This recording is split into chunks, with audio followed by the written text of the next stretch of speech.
Hello, hello. Welcome, welcome. Welcome to another crazy Ewok stream. I had a Windows update and somehow Windows just keeps messing with settings and stuff. I don't know why they keep doing that. But I had to like mess around with OBS again, and hopefully all the audio and everything is connected to the right stuff and the sound isn't too bad, or I'm not muted or anything. But yeah, we're back in Genshin Impact. We're just gonna continue the story today. Oh man, I'm like following Guild Wars news for Reforged, and I'm like, I really want to go into that game.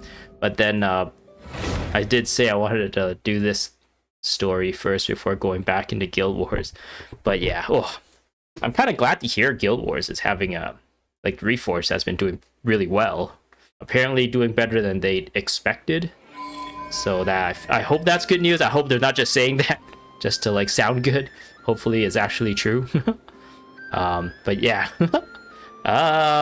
So we are on Melting Moonlight in the Morning Mist. Song of the Welkin Moon, Act 6 now. Where does her name rest? Go through the gate Nicole opened once you are ready. Nicole?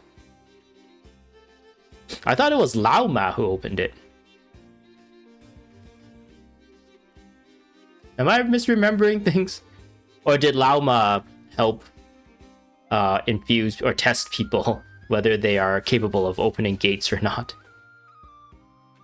Interesting. Anyway, seek her name within the boundless sea called the past. Okay. So yeah, non-consensually, the game put me into this story step last stream. I've been trying to like cut off these streams or kind of end things whenever like a quest complete, so that it kind of feels better evened out for people who are like watching the VODs and stuff. But unfortunately, the game has different ideas about how things are cut off or not. So it automatically loaded me into this story step at the end of the other story step, and it didn't give me any choice. So yeah, we already had a little bit of a introduction into the story, and there's a gate, and I guess Nicole, I don't remember who Nicole is.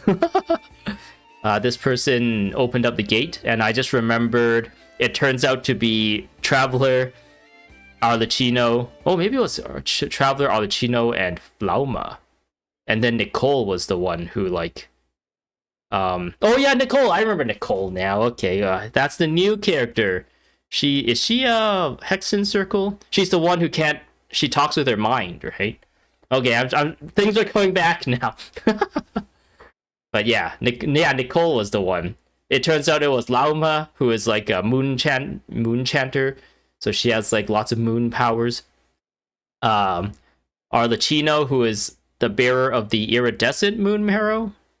And the Traveler, who is the bearer of the eternal moon marrow. But then there's this whole like long section where they went to everyone and like, oh, can you withstand the whatever Kuvaki energy? And then everyone was getting sick and stuff. And then in the end, it was like, oh, of course, the people with the moon marrow is the one.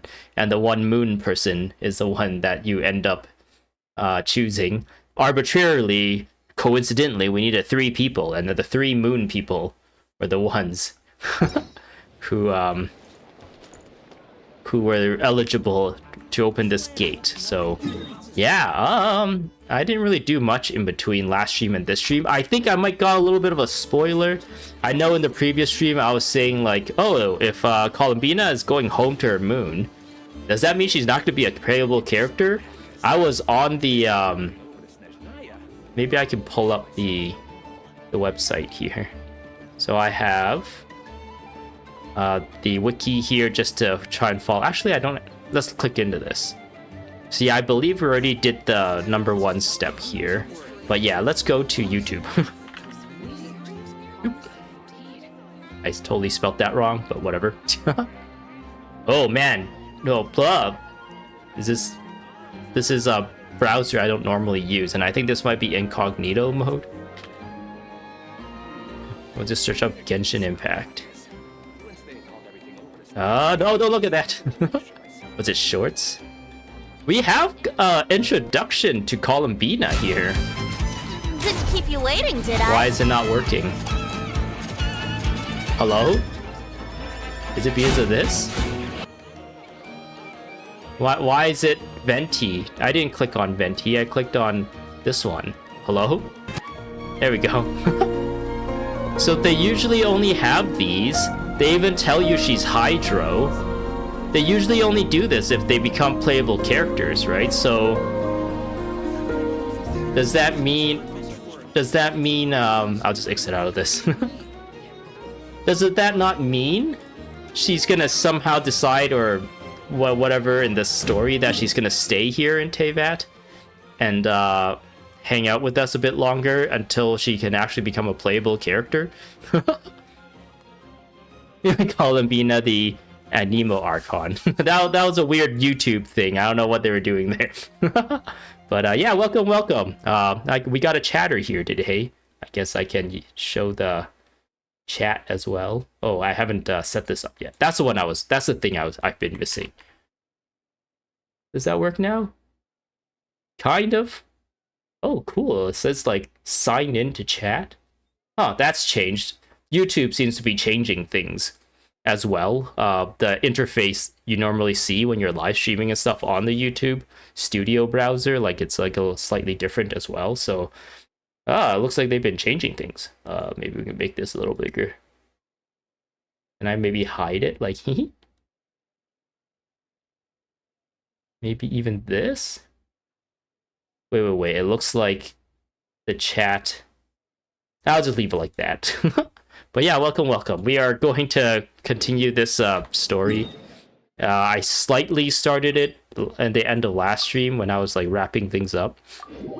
It kind of tied over, like from Act 5 into Act 6. There was no opportunity to kind of like resume control of your character in between.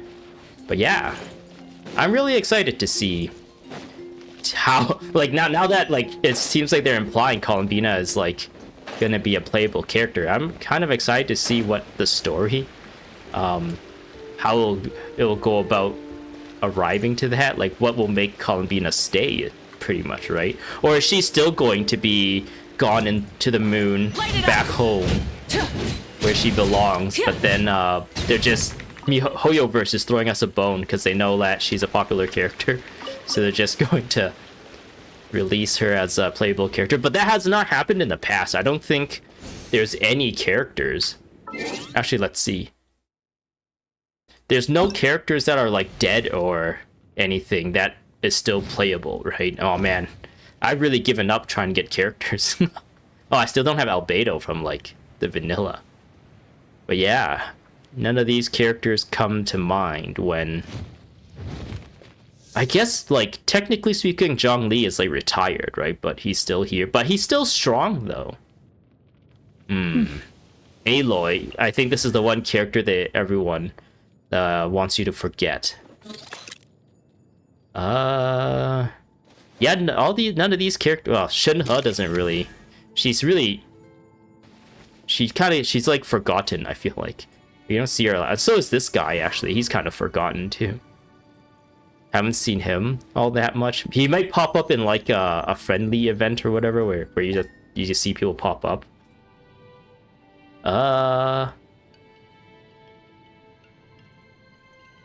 Yeah, it seems like anyone that is playable will be in the story, right? So I don't think the story will have her leave, but then you'll still be able to play as her. There has to be like some reason for her to stay, right? She's gonna somehow regain the trust of the people here, and that'll make her powerful again, maybe. If they were gonna make a dead character playable, they should absolutely done it with like Signora. Yeah, La Signora and Cappuccino would be so good to have, because their character designs are already so cool as it is, right?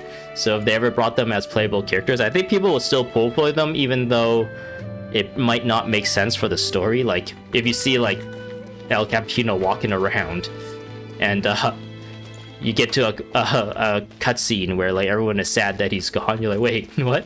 But I don't know. At the same time, like, I have Malika here. Like, this makes absolutely no sense. She's the Archon of the Pyro Archon. What the hell is she doing here? So, I don't know. They're really loosey-goosey with how they how they do the story and what makes sense or not, and what they let the player do or what they specifically curate as the story. I guess this is a domain? Once a sacred place of the ancient Hyperboreans, its grand architecture stood as proof of their devotions to the moons. Yet now, even these crumbling ruins have turned to ash. The traveler should be well aware of the fate that befell them and the new beginnings born in its wake. So we're going back in time? Is that what's going on? It's because there's like the phantoms and stuff appearing right now, right? So the big idea was to go back to a time when there's like a lot of energy, or when people move back and forth between the moon or something, and then get their powers or something in order to see if we can throw Columbina back home or something like that. We can launch her into the moon. Okay. I just need fire, which Durin, they'll probably give you Durin. So I think whatever, I'll just use my regular team right now. This team, it's just been like a lot of utility in this team. We have Moika with the great swords, so you can, while you're exploring and stuff, you can break ore and farm them. She gives the shield. Also, the lunar charged is really strong. She's the bow character, so you can like hit things, or if there was like a daily commission or something that requires a bow, it's pretty useful. He's kind of a free slot. He's like the guy I'm trying to like max out the friendship. I think he's the only character that I don't have friendship maxed out. Yeah, he's like level 8, but everyone else is level 10, except for these two. I pretty much pretend these two don't exist, because I don't really want to interface or play the Miliastra. That seems like a big waste of time. There's better games out there to play than to spend on like a random custom game. Alright. Explore the space ahead. Oh, dang. They got a synchronized walk. Are these people? Are these people? I don't know. Judging by their clothes, they appear to be phantom Hyperboreans from the distant past. You didn't answer the question. They're not. Are they people, or are they like animals? That could mean they have some clues about the moon goddess's name, right? This is Nicole. Yes, this is Nicole. For some reason, I thought she had like a darker blue dress. I'm just remembering things wrong. Could you tell us what the moon goddess's name is? Sayanzantis. Sorry. That's probably a weird question, huh? How do we explain this? That guy's like, why is a floating child talking to me? The moons are long gone, and their goddesses are dead. Their names no longer mean anything. Yes, Paimon's like, we haven't gone back far enough. Okay, go away. We're gonna talk to the next group of people. When a new moon goddess is born, we will surely know her name. We have used every last resource at our disposal. All that remains is to wait, patiently and quietly. Why are we looking at Lauma as he says this? What's the significance of that? They have funny hats. Were the people of the past all this devout? It looks like this phantom doesn't intend to converse with us any further. Surely the new moon goddess he speaks of must be Columbina. Alas, Kuthar's birth came long after the age in which he lived. Salvation did not come. But, maybe if we find a phantom from a more recent age, they might know Columbina's real name. So yeah, these phantoms are, I don't know, it's really hard to explain. They're not like actual connected to the past. They're more like recordings, like memories and stuff being replayed during this time. But at the same time, they have a bit of sentience where you can communicate with them, you can ask them questions and they can answer, and you can actually affect their decisions and change the decisions, but it doesn't actually affect the past. So there's like a lot of like muddiness to the story here, to like the phantoms, which it's really messing with my head. Like it like, just by storytelling standpoint, for some reason my brain just rejects it. It's just that does not like how they've done this time traveling thing. Oh, you thought they were like ghosts? No, they're yeah, that's the thing, right? It wouldn't just make more sense if they're like ghosts, where they're like, I don't know, the memories left behind the past, and like it's not like a time traveling thing. Because then there's like our spaceship, which is like a phantom too, right? But it's not like a living thing, so it's like kind of like connected to the past and kind of not. It's really, really confusing and not really well grounded in any kind of logic. You just can't. It's one of those things where you just kind of have to go with it. True. Keep an eye out.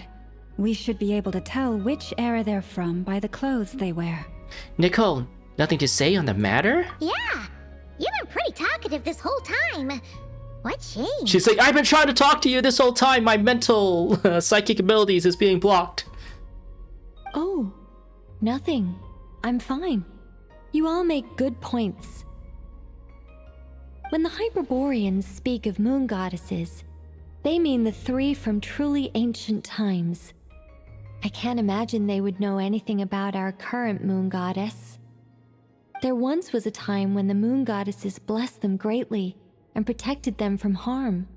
So, when the war between the gods and dragons plunged the world into chaos, it seems they looked once more to the moons for help, praying for a new goddess to be born. Yeah, that checks out. Let's continue on. Who knows what else we may discover.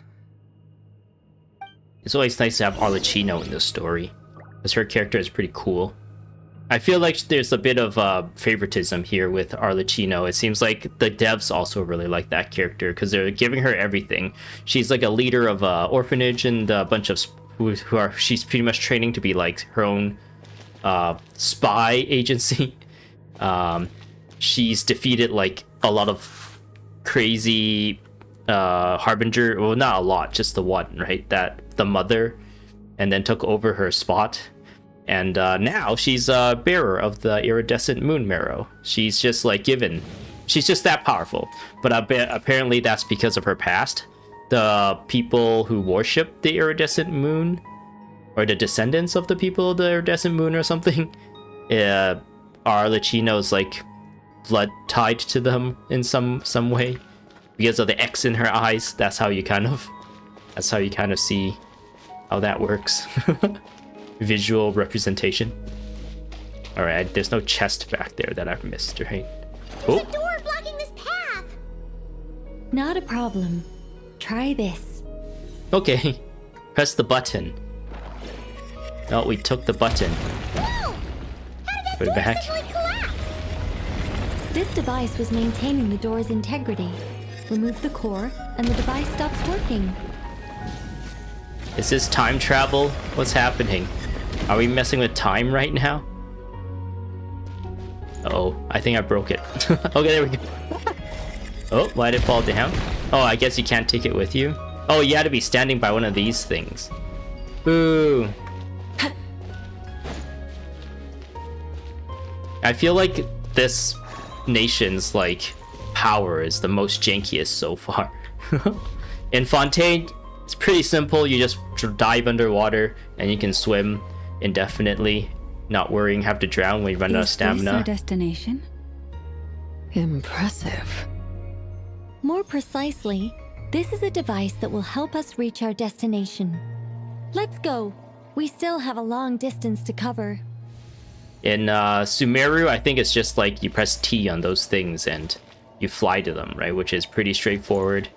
In what is it, Natlin? It's just phlogiston, right? And everyone has like phlogiston vehicles. All the Natlin characters use that in some way. But this one is like, there's moon powers. They are telekinetic, but sometimes they're magnets.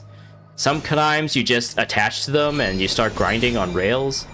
It's like, and also you turn to this little like creature that has a different control on of its own. Ooh. This reminds me of that place in Inazuma. The one underneath Watatsumi. I don't remember what it was called. Something Nomiya? It also had like a big tower in the distance that we slowly made our way to. But this is like, we're speedrunning it in this place. We just like glide on a rail. Whereas in Enkanomiya, is it Enkanomiya? Enkanomiya, I think? We had to like painstakingly fight our way there, and there's a lot of exploration involved. There's actually gameplay involved. Remember when the game had gameplay? Instead of just walking from dialogue session to dialogue session? Blocked by broken rocks! Oh. Let's try that device again. Remember the door from earlier? Okay, so I can't pick this up, right? I can't unless I... this thing. Hiya!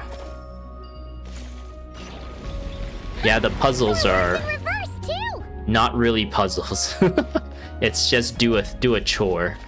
I remember back in the days when there's actually like actual puzzles. Those were good times. Well, these flowers look really high quality for what it's supposed to be. Alright. There's 3 goddesses. Potentially moon goddesses. There's a big dragon shooting them with 3 moons, while 3 ladies are caged inside of a igloo. And then The humans we see are all phantoms, but the monsters are real. What a fascinating place. There'll be plenty of time to admire it later. I don't know why I used a siege ween there. Inazuma days will be missed. Yeah, I think Inazuma was like kind of the height of the both like story and gameplay kind of mixed together. And it's I think Sumeru was also pretty good, but it's like it was like going up and up and up and up, and then at Inazuma it kind of like just plateaued. Like Inazuma, Sumeru, and what was the next one? Fontaine was kind of like, in some ways, some are better in some ways, but not as good in other ways, depending on what side of the game you look at, whether it's gameplay, story, or whatever. And then like it just takes a nosedive for me when we go to Natlan. It's just like really boring. The story is not interesting. The area is not fun to explore. There's like no good gameplay. All the events are just like random mini games that you have to go through, and like repeats of past events of some kind. And then now I think this is a slightly better, just a little bit, the story, but gameplay wise it's like it's almost as if they're trying to target a lot younger of an audience by making everything so like they like spell everything out for you. They exposit like everything multiple times at you just to make sure you understand what's going on. And the puzzles are just like move this thing into another thing, instead of when we had like all those timing puzzles where you had to like stand on a thing and then go to the next one and stand on it and then hit a thing with a specific element or something, or you gotta figure out the scene a certain way and hit like things in a certain order. You actually had to use your brain slightly. But yeah, it looks like 2 of the moons have been destroyed and 1 is still flourishing, is what this mural is talking about.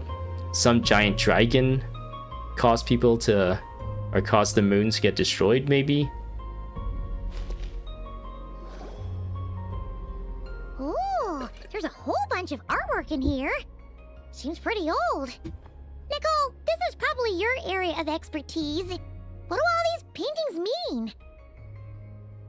Oh, she has elf ears as well, kind of like Alice and Klee. Let me see. And Layla? To understand these murals requires some knowledge of the history surrounding the War of Funerary Flame. I shared a little of this with Lauma before. You felt a huge a decline at Natlan 2, and Loki stopped playing during the first half. Yeah, I don't know. I really struggled to get through. I've live streamed myself play those, and it was, I don't know. I'm not proud of those live streams. Like, I always left those like, oh, I just complained the entire time. And I guess I'm complaining a lot in this one as well. Oh no, I'm just doing the same thing. I'm just complaining about the game. Yes, I think I follow. The dispute between the Moon Sisters, the transformation by Nibelung. Nibelung? The disputes between the Moon Sisters? Sounds like a long story. Maybe it's one to say for when we get back. We're like, yeah, we don't care right now. We want to find Columbina's true name so we can bring her back. Oh no, it's no trouble. I'd be delighted to share the tale again. Interesting. So, in the previous stream, I've kind of noticed that Nicole is... You can think of her as like a stand-in for the developers. She is like... The way I've noticed the way they gave her dialogue and stuff, it's like tongue-in-cheek talking about like the community's critique on the game. So like one of the conversations was like, oh, she thinks she talks too much and she should really stop doing that. It's because I think a lot of the community thinks these story steps and everything are just too long-winded with dialogue and everything, and there's like a lot of dialogue, too many characters. And she often speaks in kind of like a techie kind of term, and she gets into like a bunch of techno babble mumble jumbo, and Paimon was like, oh, I don't want to hear all these weird terms. So like it seems like they're going for like she is a stand-in for what the developers want to say to the community. But this is another like tongue-in-cheek thing, right, where we're saying like, oh, we don't want to drag out the story, and then the developer here is like, no, we're gonna feed you the story. Alright then. We're gonna do the Genshin Impact thing and feed you the story. The 3 moons and their goddesses were brought into being by the will of Nibelung, the then ruler of Teyvat. She is the dev's persona. Is that actually what people say? Is that something that's just like me? I've kind of noticed, and I'm just kind of maybe looking into a little bit too deep. Is she literally supposed to be like a persona of the dev or anything? But yeah, pretty much that's what I felt when I got to her in the story. But when the heavenly principles came, they changed the world completely, down to its very foundations. Heavenly the moon principles. goddesses were nowhere near strong enough to challenge this entity. But the heavenly principles did not view them as heretical entities that had to be removed. Essentially, the 3 moons existed to keep this planet alive and operational, which did not directly conflict with the heavenly principles' aims. Nevertheless, the inherent precariousness of this arrangement would soon be revealed. Nibelung returned. Yes. He did, and thus began the War That's this of guy. Funerary Flame, a battle for dominance between Nibelung and the heavenly principles. Oh, Nibelung, this like dragon, I guess, fought against the heavenly principles. Is this dragon a part of Teyvat? Because it sounds like the moon goddesses are part of Teyvat in a sense that like our moon is part of Earth, like our little like in that sense. Whereas it almost sounds like Celestia and heavenly principles and stuff. They're like an alien entity, just like how the Traveler is like from another world or from another dimension that somehow came to Teyvat. So there's like is it an invasion? Does this guy think the heavenly principles came to invade this planet and try to defend it? Discord would soon emerge between the 3 moon sisters. One would voice the opinion that they should follow Nibelung, for it was he who first hung the moons in the sky. Another would argue that taking sides in the conflict would only bring the world closer to ruin. There was no telling where it would lead. Oh yeah, the other thing that I noticed about her being the persona using your words there of the dev, is that I think for a very long time there has been like murmurs about the devs using some sort of like algorithm or something to like lip sync all the other dialogue, because it seems like all the lip syncing is synced to like the Chinese dialogue, but then if you switch the language to like English here or some other language, the lip syncing doesn't fit the dialogue, and sometimes you get people like emoting without their mouths moving, but they're like long-winded and they're still talking. So they literally like made a character that can talk without moving her mouth, to kind of like tongue-in-cheek point at like, oh yeah, we remember we remember people criticizing the game with mismatched lip syncing, and I don't know if we're ever gonna actually fix that. That doesn't seem like an important thing to do. It doesn't seem to be hurting the experience as much as people whine about. Especially since their creator had returned, bearing the perilous power of the Abyss. Nibelung would eventually discover their disloyalty. He had all three imprisoned before transforming the moons into weapons with which to fight against the heavenly principles. The moons into weapons? Is this Star Wars? What is going on here? Man, this story is just like really out there. So the dragon transformed the three moons into weapons in order to fight against the power of the heavenly principles. But then before that, he put them in this little house. He had all three imprisoned. So that sounds like it's against their will. It's not like they're like, oh, we need help, we're gonna go hide. This word kind of suggests that they didn't want to hide, and Nibelung is like, no, it's my way or the highway. What? Weapons? Yes. The very moons that had once defended the planet became instruments of death and destruction, striking terror into the hearts of all living things. And although the heavenly principles and the three moon sisters had once been at peace, it now seemed that the moons posed an unacceptable threat to Teyvat. It is possible that the heavenly principles did not know of the goddess's imprisonment.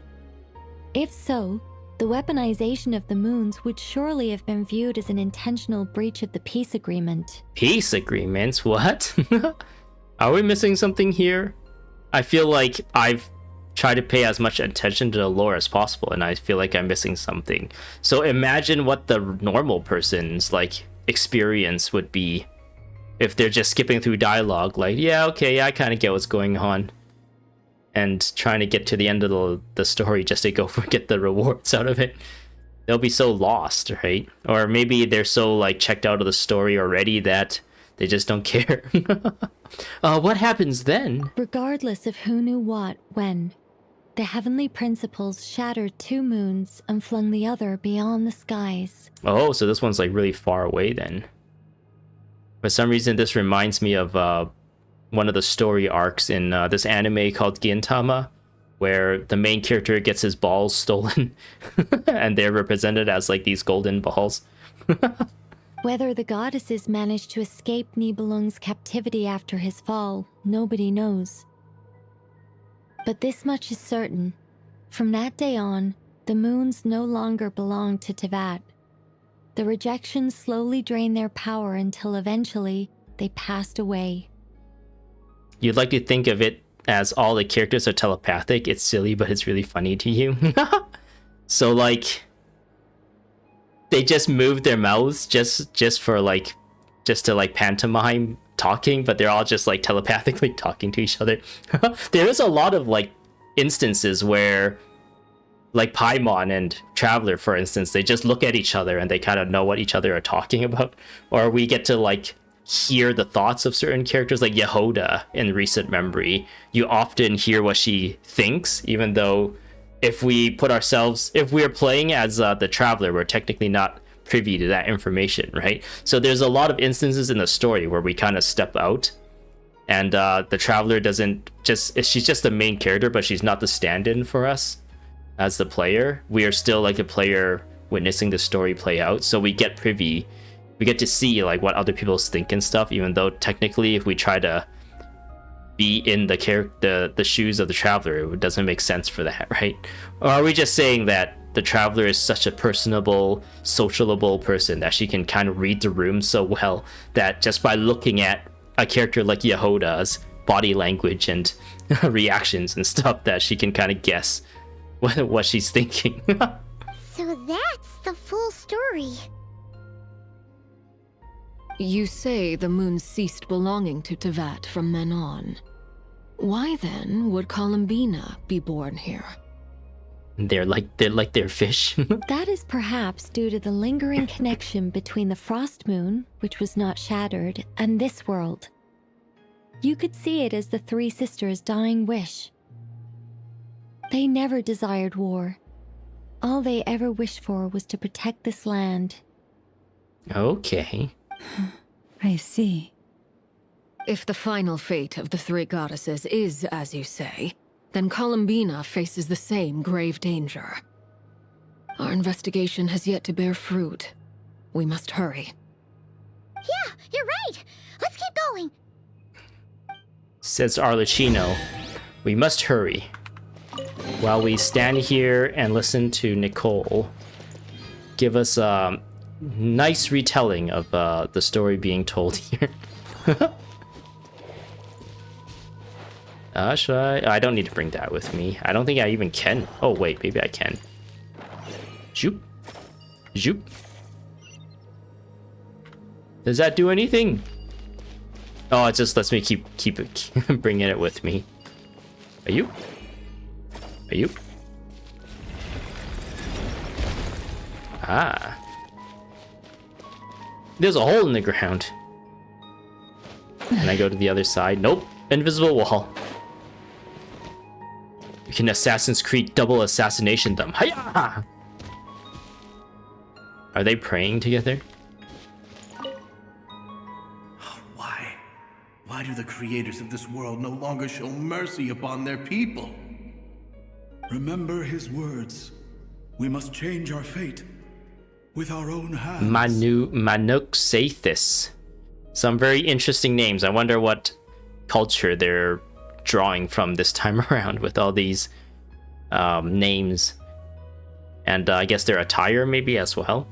Like the clothes they're wearing. Who's he? Who's his words? Are they talking about the big dragon guy? The dragon guy can talk? Zarinia and Artaraye.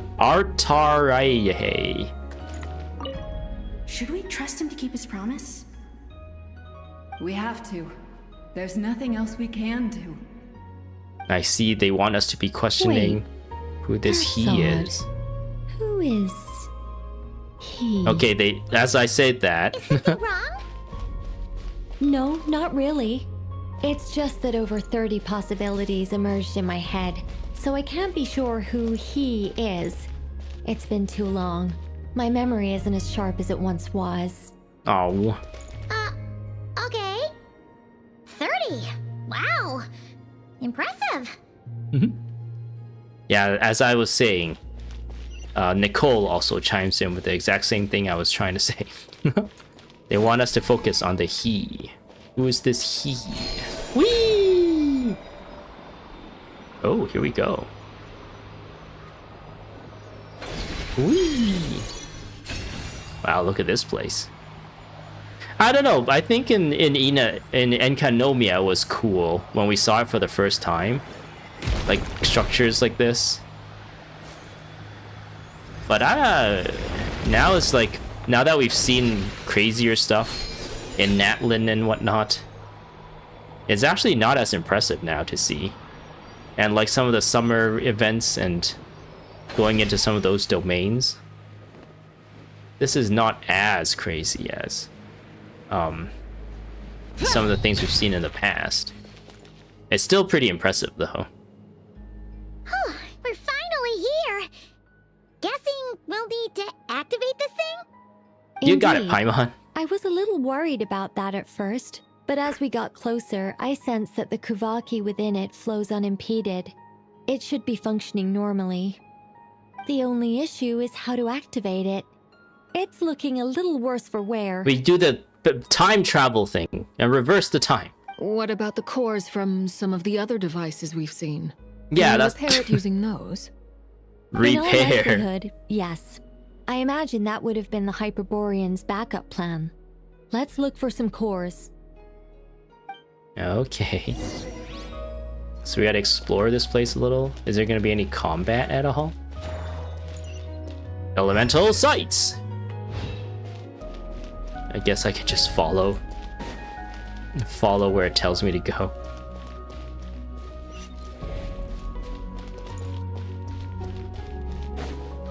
It's one of those activation. Uh-oh. Oh, I haven't fought Whopper Flowers for a very long time. Surprise baptism! Man, this character is so weak. His normal attacks does like hundreds of damage instead of like tens of thousands. Cleanup sequence initiated. Let's go! May the Argon protect! His ult, his burst only does 5,000 damage. I guess he's supposed to be a supporty, shieldy character. And also a 4-star, so...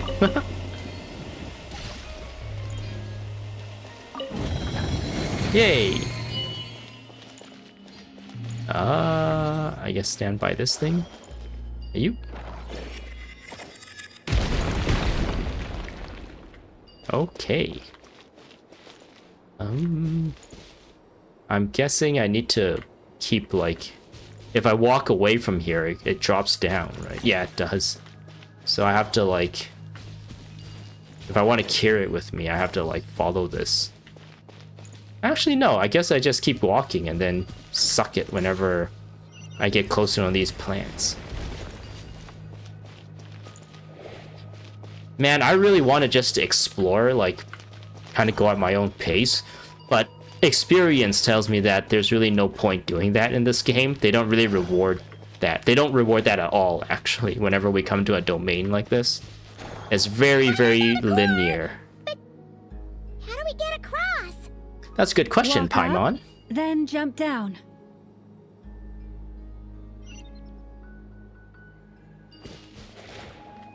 I guess we don't need to take that with us.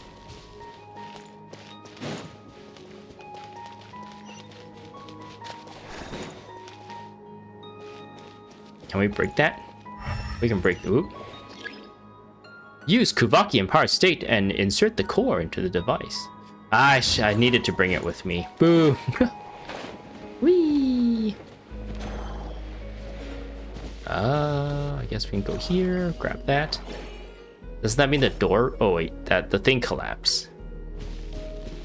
Okay. Yeah, you can like turn into this thing. I guess you can move a little faster, but it's like really janky. Like it's all part of everything is part of the same button to transform into this thing and to grab things. But you have to like look at things as like context dependent, but then like the context is like kind of janky to control a lot of the times. Enter the Kuvaki state and take the device core. And then we can fall down. I fall down. That should be enough cores. Let's head back. Oop. Oops. What do they want me to do here? Yeah, I didn't mean to turn into this thing. Now I gotta like wait until this expires. Then I can actually interact with things. That's kind of the jank that I'm talking about. Ooh. Can I open this?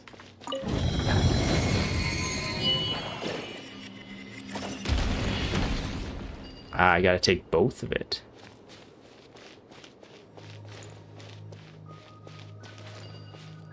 Yeah.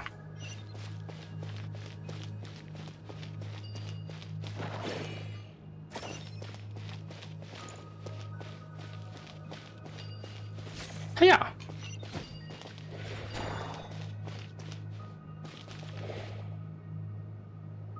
It's an alchemy station. I don't know what this platform is. It's a light bridge. The device is up and running. It's hard to believe that the ancients were capable of constructing such things. Right, they make the domain so cool looking but pointless to explore. Yeah. Yeah, Yes, let's go. it's a little bit of a shame because, like, I guess it's like maybe because of them having to fit like a release schedule of every, like, was it 6 weeks, so they can't really flesh this out and test it, right? Like, oh, if you have a little like thing around here, maybe they can put like a cool note here or something. I don't know. Gives you a bit more clues and hints and stuff for those who are curious, or I don't know, just more rewards in general or something. I don't know. But then, like, these sections are not replayable, so if you miss it, you miss it, which is a huge shame. So it's like by design they don't want to put too much stuff in these kinds of things, just so people don't complain and be like, oh, I missed the one thing that gives me achievement if you do a thing a certain way or something like that. So I guess there's that going for them to kind of disincentivize making these a little bit too involved. And these story steps are so long. Like, these story sequences are so long, and they're all kind of like, once you start one story sequence, you're kind of stuck in it for a while. It's not like that free-flowing. So you probably want to just like get through it as quick as possible anyway, most of the time. Really unfortunate. Kind of when the game design and the game storytelling and everything clash, it's like, it's really hard to like balance what will make everything kind of good. Or good for everyone, good for a larger audience. Because if this was just a single player game, no live service This is where stuff. the people of Hyperborea communicated with the moons. If this was like just a single player game, no live service stuff, whenever you launch the game, you're expected to just be doing the story or something, right? Because then there won't be any live service daily or whatever. But because it is a live service game, especially since I try to live stream this game too, if whenever like stories automatically trigger and stuff, it becomes really annoying, because then it's like, oh, now I'm stuck in this section that I want to like play through on stream or something. But even for like non-streamers, it's like, I just wanted to log in and quickly do my dailies before, or quickly use up my resin before they max out, so I get the most use out of it or something. But then you're like stuck in the story section, and you're like, oh no, what do I do? And then I guess you just take the hit for that day, right? Like, yeah, okay, I'll just let my resin max out, whatever.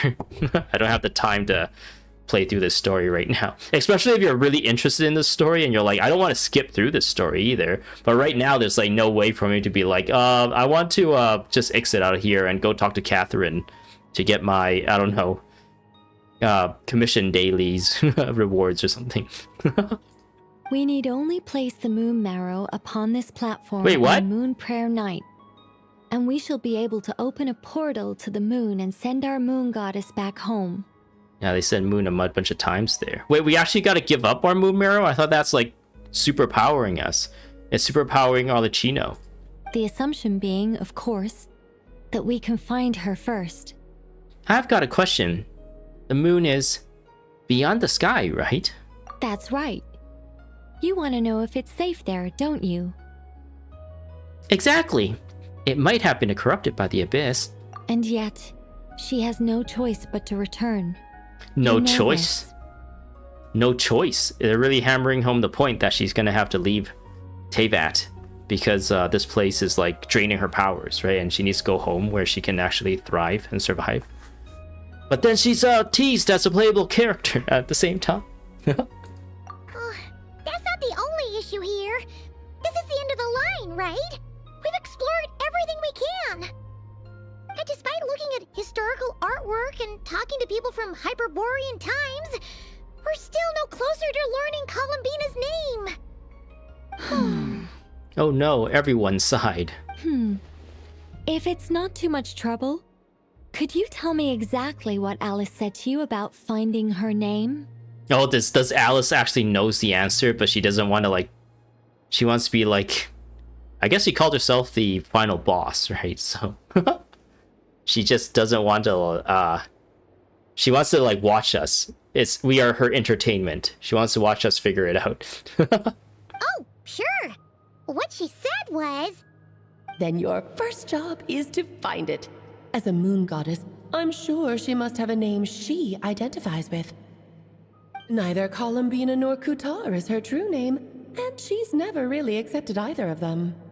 Is it not also possible that she has never had a true name? Not at any point in history? Oh no. Then how are we gonna call her? That would be a hard pill to swallow. But at this point, we may have to accept that that is the truth. No one knows how she came into being, and she certainly doesn't have parents in any sense that we're aware of. Perhaps she was never granted a name at all. Does that mean we can give her a name? Like we gave the Wanderer a name? Does that mean there's no way to get Columbina back? She's just gonna disappear and there's nothing we can do about it? Huh? Wait, why all this pessimism? Was it the way I phrased this question? You all seem to be taking this in completely the wrong way. What do you mean by that? Well, just because she's never had a real name in the past doesn't mean she can have one now. What? What? Think about what Alice said again. She never once said that you'd have to find a new name, did she? Are you saying what I think you're saying? You want us to grant her a name? Isn't this the exact story that happened in Natlin where we gave her Tulmani? Oh, your Natlin name shall be Tulmani. Now you can really focus our phlogiston powers and the eternal flame, blah blah blah blah blah. We'd already had a huge story about names. Yes, names are anchors that connect us to the world. If she doesn't have one already, then all we have to do is create one, no? Traveler and renaming X-Factories. That's true, isn't it? If she gives Columbina a name too, this is the second one we've renamed. It's like... yes. Traveler, when you first arrived in Teyvat, do you think you would have turned around if someone behind you shouted, "Hey, Hermione"? Exactly, right? She's talking about the devs. She's the dev's voice right now. She knew exactly what people would say at that point. Oh, we already had a name thing about Tulmani. Haha. We're getting another thing. She's exactly doing that same thing I keep saying she's doing. No, I wouldn't, I guess. Well, what about now? What? You got me. I understand what you mean.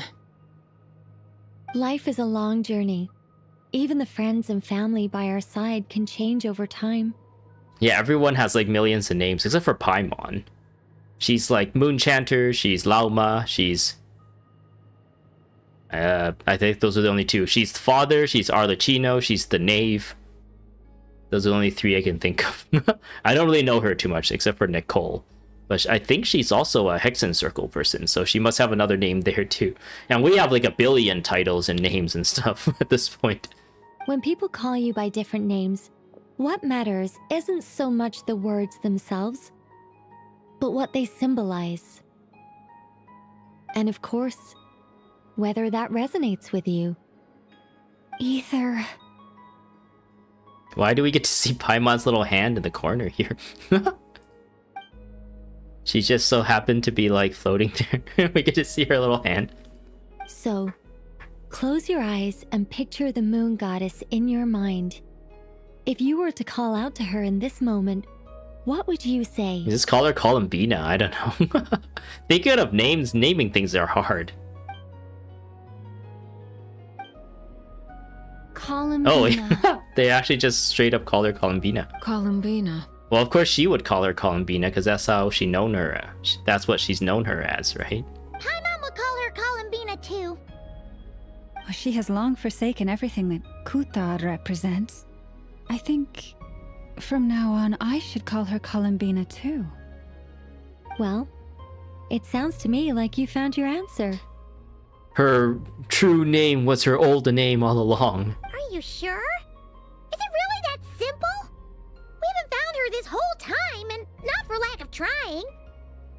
For a journey like this, the process is every bit as important as the outcome.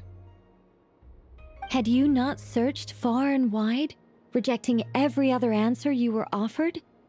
How could you have come to an answer you felt was finally correct? We technically didn't reject answers. We just have not been able to find any answers. Right? We went around. We went to the curatorium secrets. They didn't know anything. They told us to ask the phantoms. The phantoms didn't know anything. We asked the moon chanters, looked into her books and looked into history, see if there's any mentions of a name. We didn't find. We didn't find answers and went like, no, that can't be it. We couldn't find any answers altogether. I don't know. Maybe I feel like this might be like a little bit of what do you call it? Like a story miswrite, like a not a typo, but like this, they kind of like messed up with the story here, I think. Oh, it all makes sense now. This has Alice's fingerprints all over it. Are you suggesting that Mage knew from the start that Columbina never had a real name to begin with? I can't say for sure. But I can definitely imagine her chuckling in satisfaction somewhere right now, saying, "Ah, what fun."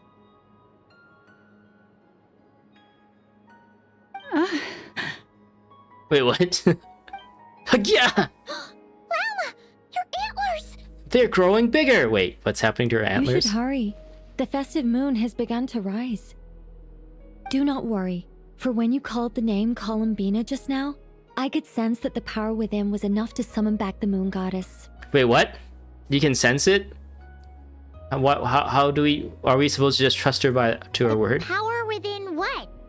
The name? Yes, so... the thing is... What's wrong now? This is so annoying. I really want to explain how that whole thing works. Starting from the founding principles of Tevat and... Oh, I could talk about this for hours.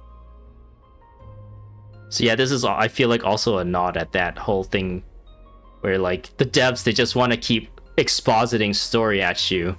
But we've gone to a point where, I think back in the days, like an Archon story quest, like one objective or one like section would be about like 35-45 minutes long. Even if playing at my pace where I'm like trying to comment and stuff in between. But now it's been bloated to like 2.5-3 hours But for one step. Deep breaths, Nicole. Deep breaths. You're an angel. A sober, sensible, solemn angel who has her priorities straight. Okay then. Sorry for asking. Clearly a bad call on Paimon's part. Anyway, you all need to hurry. Last thing, remember how it felt when you called out that name. Then it is agreed. By the name Columbina, we shall find her. Then we'll throw her the best Moon Paranite party ever! Remember, the whole point of this was for us to find her and ask her what she wants as a present. We kind of forgot And about at that. last, we will send her home. We will send her home. But just like her name, it turns out her home was here all along, right? Is that how it's gonna play out? After informing her friends, blah, blah, blah, blah, blah. I can read that because I was ranting about some random thing. Can barely move anymore. Oh, the subtitle here says she's the Damselette. Is that who she's in? Is this the character she's kind of like more identifying with right now because she's feeling weak? My consciousness is fading away. Have they come back out? I'd love to see them one more time. We must call her name, and in so we'll give her powers.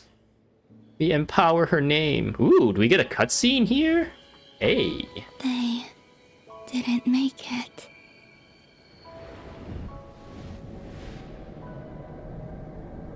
Could you tell me your name? My name is Chicka Chicka Slim Shady. My name is... What? Columbina! That was the name, the Sarista named her, right? Columbina! Are you here? Columbina! first met. And it's what I've called you ever since. Columbina. It's a fine name. I have many fond memories of Columbina, and so do all of your friends. My friends! My friends! Columbina's my friend! If you like this name. Whoa.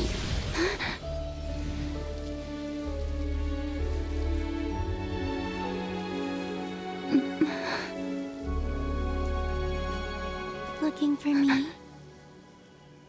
She reversed Batman us.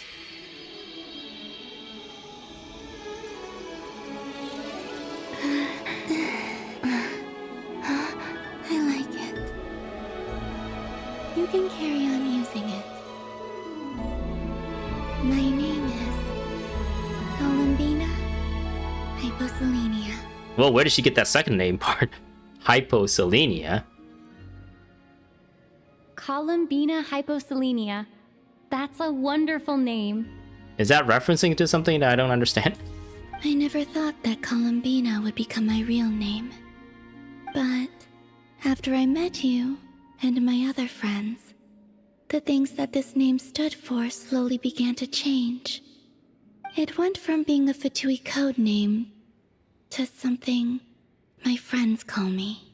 Wait, then what's the Damselette then? Isn't the Damselette the code name and Columbina was just the name the Sarista gave her? I don't know. How much she's changed since we first met. She's never used to share her innermost thoughts. What is it? Why aren't you saying anything? I was saying things in my mind. I'm just so happy for you. Thank you. So, where's everyone else? We're all trying to set up this party we're trying to throw for Moon Night or something? Moon Festival Night? And I was actually come here to ask you what kind of food you like. We can go and meet them very soon. Everyone went to different places to try calling your name. Great. I'd like to thank them as well. Everyone's done so much for me. Searching for my name, entering those ancient ruins. Huh? Wait, so you were... Yes, I was there. Not physically, but my consciousness was still holding on. I followed you the whole way. Starting from when? You turned around and called out my name while you were in Nasha Town. Do you remember? Ah, so that's what that was. I could have sworn I felt someone pat me on the back, and deep down, I think I knew that it was Columbina. Let's go. We don't want to keep them waiting. Sure. In that case, come with me. Ooh. But...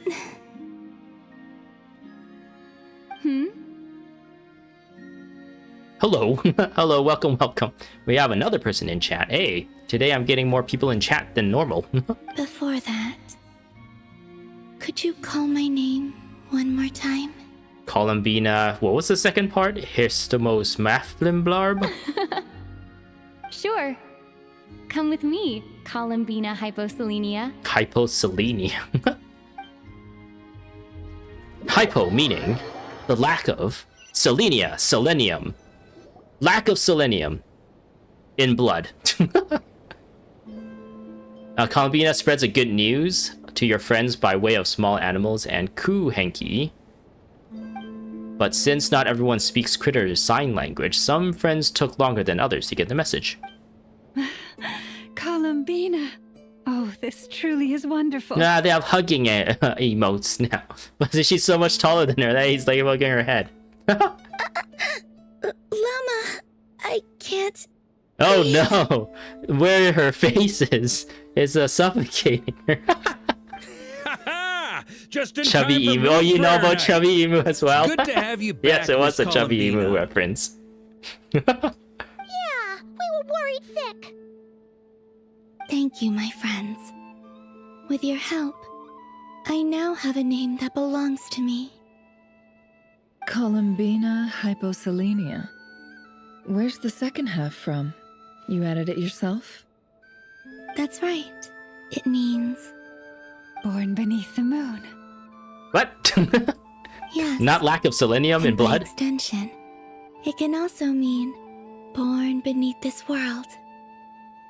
A fine name.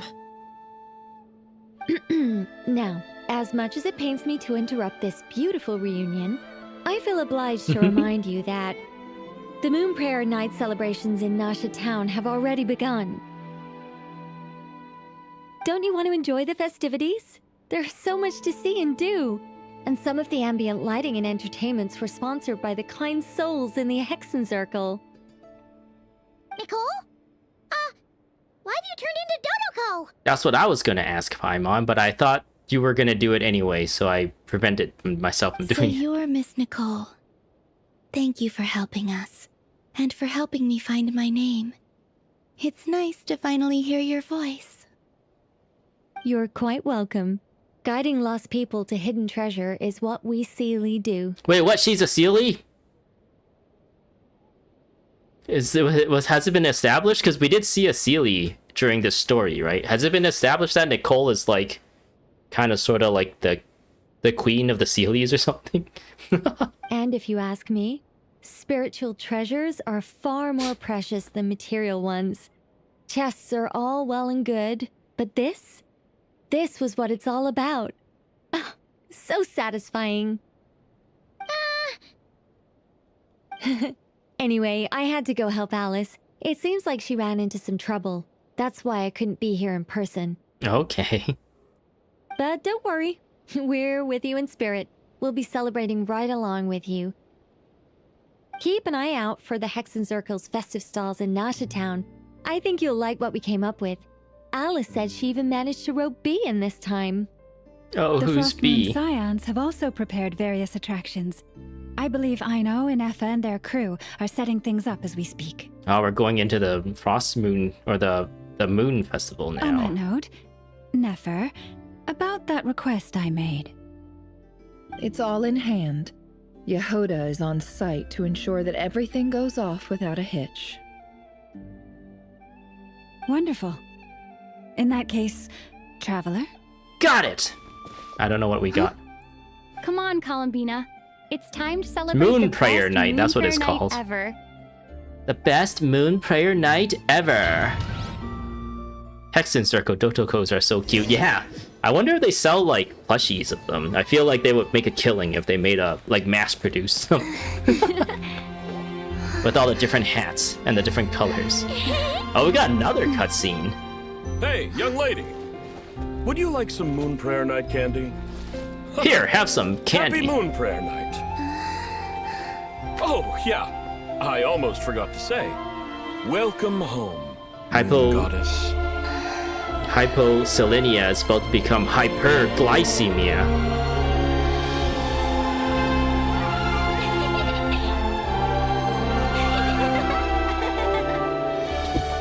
Welcome home, Moon Goddess. Well, they have Welcome home, it's not a Moon Ferris Goddess. wheel. What are those called? Those horsey rides? Welcome home. Merry-go-rounds? Turning Nasha Town into her home is a festive I gift. feel like this is like wrapping up the story, A but rather brilliant idea. this is just the first part of this quest. This is what Nodcry, Columbina's home, should have been like all along.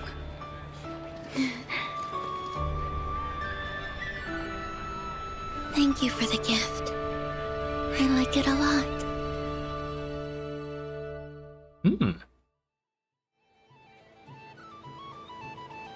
This feels like the surprise of my life. Do you like it? I do. I never imagined I'd ever get to enjoy Moon Prayer Night with everyone so freely. Do people not recognize her as a moon goddess? You're happy, we're happy. Quite a strategy you came up with. Hide the tree in the forest. Wait, are these It's children? not your usual style, Lauma. Is there something about Moon Prayer Night that enhances what's in your head as well as the antlers on top?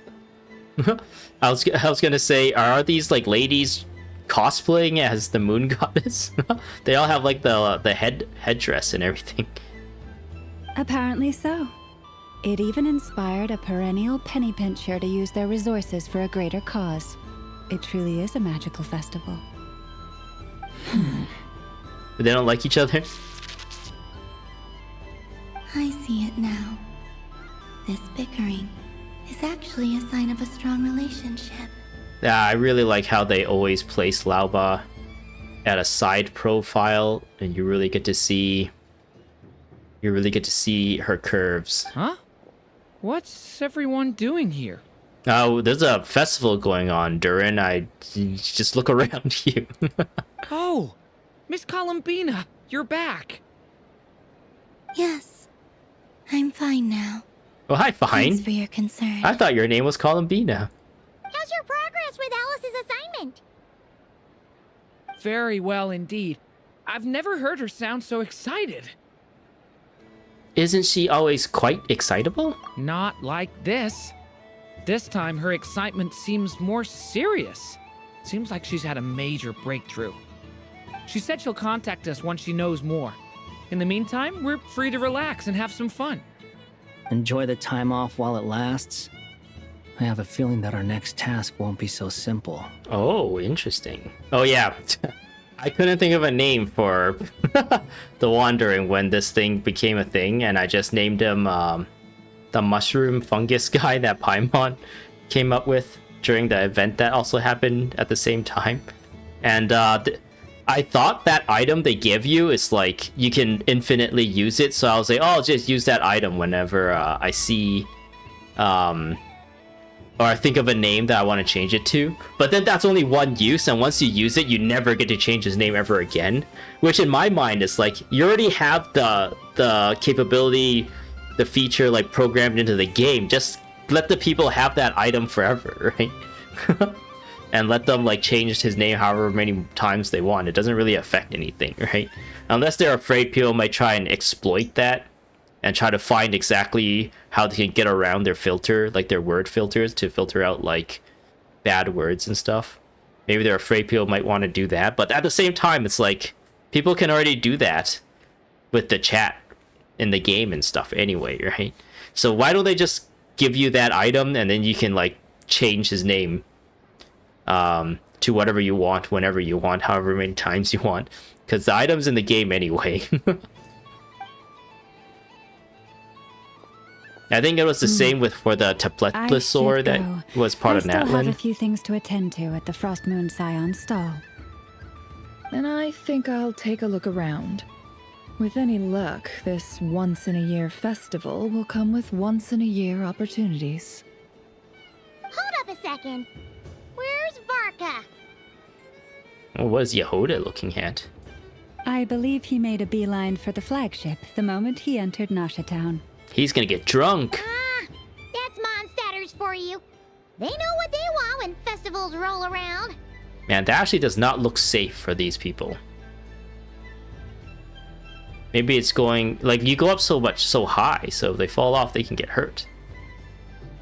There's nothing, like, keeping them in place, and they're not holding on to anything either. Goodbye for now, Columbina. I hope you have a wonderful night. Are we to assume everyone and their child has, like, gliders, so if they fall off, they can just glide safely? I will.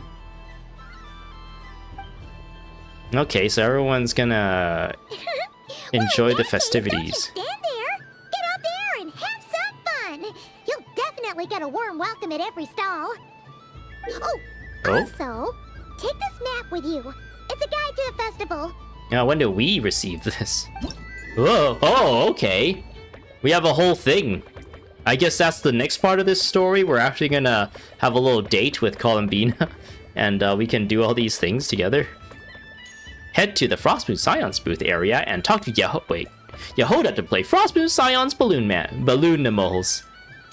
Head to Hexen Circle booth area and talk to Jasek to play Hexen Circle Dodoko Whirly Gig. Head to Hexen Circle booth area and talk to the Dodoko to take part in each of the 3 Witches Festival event. Head to the Hexen booth area and talk to Dory to play Hexen Circle Tail Ring Saga. Oh, there's a lot of stuff. Head to Nasha Town booth area and play Nasha Town Bitey the Frostfin Whale. How are people reading this so fast? Head to the Nasha Town booth area and talk to Limpu to play Nasha Town 100 flavored Moon Prayer candy. Wait, how is that a game? That sounds like just a food. Head to the Nasha Town booth area and join Aino and Inefa beside the blacksmith to play Nasha Town Kuhenki Concentration. Frostmoon Scion's Wishing Slip. Frostmoon Scion's Spirit Sugar Sculptures. Okay. The Frostmoon Scion stall is over here. Lauma's invited a whole bunch of cute animals to celebrate too.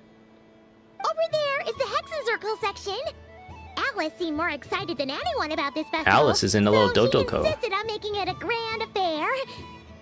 I wonder if we can push these balls around. Oh, and then there's the Nasha Town local specialties, including... Actually, forget that. Better if you go check them out for yourself. Got a little girl with a Columbina eye blindfold. Wow, this is a crazy statue. Oh yeah, the statue, they're like chiseling it away at it. It was like in progress when we were at the, what was it, Lauma's village? The Frostmoon Scion village.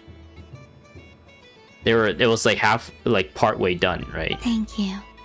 It looks like a lot of fun. Enjoy your moon prayer night. You're not coming with me? We'll be around. But don't you want to browse by yourself for a bit first? No, I'm shy. It's fine, don't worry. We'll be nearby. Yep. If you find something you like and want to try it out together, just give us a shout. We'll be right with you. Otherwise, just relax and enjoy yourself. There's so much on offer, so try to experience as much as you can. And don't forget to stuff yourself with all the delicious festival food. We'll probably run into each other while we're browsing. All right then. Off I go. Have fun. Okay. Oh, we get to play as her. So if we've already, this is the second time we've been given control of her, so she must become a playable character, right? Everything points in that direction. She has like walking animations. This must be the mage's stall. It feels like I've entered a fairy tale. She has a bit of a jumping animation. But we don't get access to her like combat kit though. This is just the exploration. Ooh. That's Dory. But I was aiming right at it. Oh no, you're being scammed. Aw, what a pity. I saw it with my They're the eyes. same size. You were so close. So very close. That's not true. It dodged out of the way right as I was about to snag it. I'm sorry? Oh my gosh, she floats. You didn't know that? Yeah, she has like a cool walk animation or run animation. You heard me. This paper frog can move. I swear. Dear, oh dear, what are you saying? How could a paper frog move? Unless you believe there really is magic in this world. How can you not believe there's magic in the world? There's like visions, there's like Kuhenki, there's Logistin, there's all this magic stuff in this world. How can you... What? Dory? Excuse me? Even if I, the mere humble merchant that I am, knew such magic, surely I would not use it on a paper frog. I'd sooner give Mora legs, so it could walk right into my purse. My dear, dear customer, why not have one more try? This time I'll give you 12% off, a very generous discount for one of my most regular customers.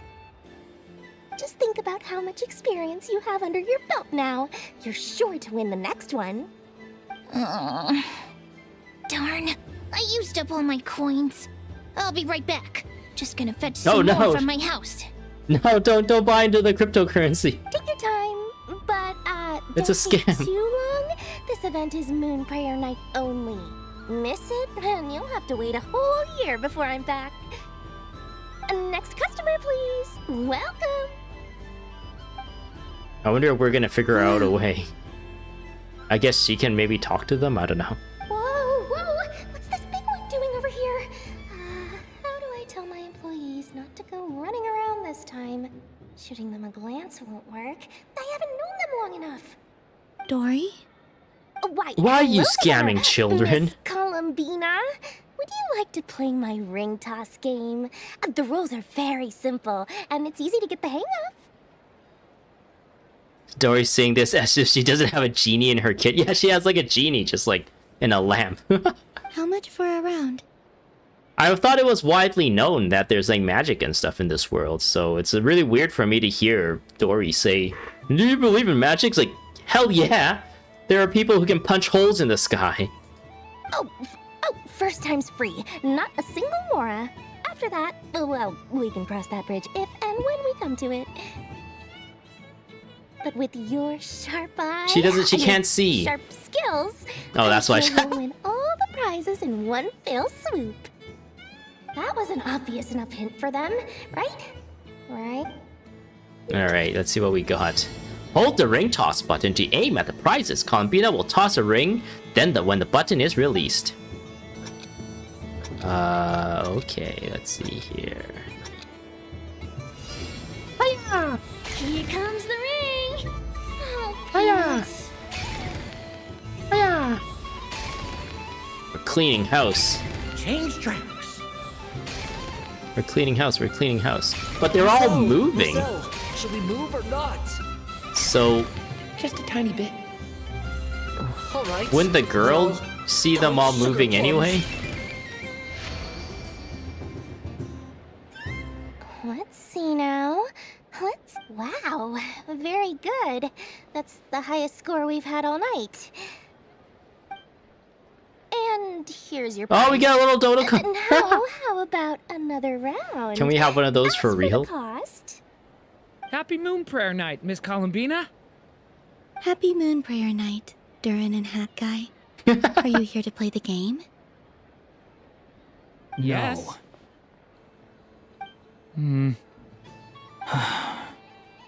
You said we were just coming here to say hello. I did, but then I recognized a few more people as I got closer. Oh, those are his You friends. guys deceived me. Is that... They're from the same storybook. it's our little dragon. He's all grown up. Patti Sarah. Oh yeah, the little like chipmunk thing. Someone's popular. Well now, since you came all this way, why don't you try out this lovely game we have going? First try is free. He'll have a go. I'll pass. Columbina's combat gameplay, but it's just ring toss. Is that gonna be her elemental skill? She just throws out rings. It's only one free try per customer. You can't give your try to him. I'm aware. How has Elder Almond been lately? They're both from Sumeru. Kinda, sorta. I guess he kinda was reborn in Sumeru. So... do they know each other? I don't know if they know each other. He's in great shape. I don't think they do. He goes for a run in the forest every morning to stay fit and healthy. He tried to go boat racing with Firecracker a while back, but he couldn't even make it onto the Lotus Leaf. Firecracker was in fits of laughter. How about you, little dragon? Can you still fly? Yes, I can. This gerbil thing has a really adorable voice. But you've become less chatty. Has growing up been tough on you? We call that maturity. You know, the thing people sing about. The knight wields a sword of stone to defend those hearts that are made of gold. Stone is very heavy. That's what keeps him from talking too much. That's awesome! I want to be a knight when I grow up too. Ring, here I come! She walks into it. Oh, the hat-wearing man. I never thought I'd see you again. You seem more determined than when I saw you last on the train. That's another thing about this game and real life. Like, this guy has like an American accent, right? Are there Americans in this universe? What's the equivalent of Americans? What explains why people talk the way that they... Is there like an in-game lore explanation as to why there's different English accents in the game? And if you think about it just one step further, it kind of breaks the immersion of the game somewhat. If you say so. Oh, I do say so. The people you once helped see it clearly. It's because you are once again on the right track.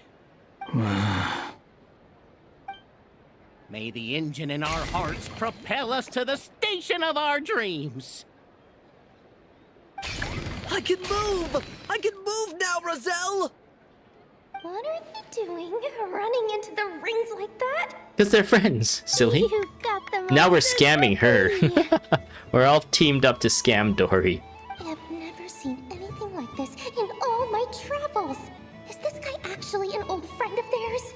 How did she end up in possession of all those fairy tale creatures? How? They're origami animals and clockwork people from a fairy tale. Getting to know them would be quite an arduous task, unless they share a hometown? The question is, how does she get her hands on them?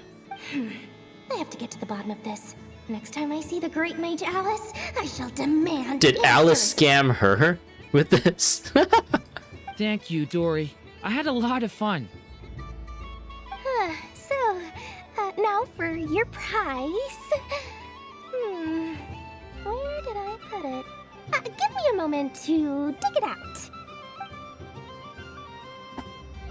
Oh, sweet. Oh no, the Alice Dodoko. Oh, I wish I didn't have to let you go. Good thing I've already turned a profit from the customers earlier in the night. Otherwise, I'd have wasted all my hard work. Okay, I'm back. There's no more prizes, too bad. What? I leave for 2 seconds and someone's already claimed the grand prize? That's probably best for the best. Oh, well, He's probably just give it to her. These things happen, you know? Just give it to her, Durin. Perhaps you'd be interested in one of the other prizes instead. We've got all kinds of wonderful goodies here.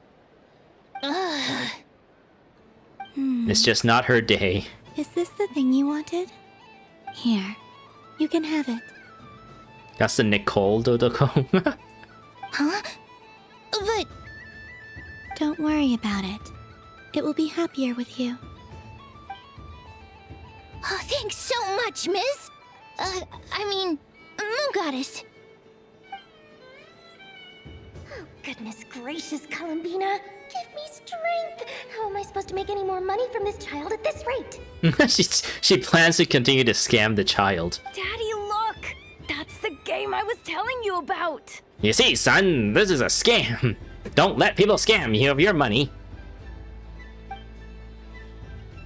Oh no, she has her next to Mark. She is the Moon Goddess after all. I'll think of some other way to swing this. Maybe I can... Ooh. Huh? Oh, someone already won the grand prize. You can take mine if you want. What? Why? Why are all these bleeding hearts coming face. to ruin my business?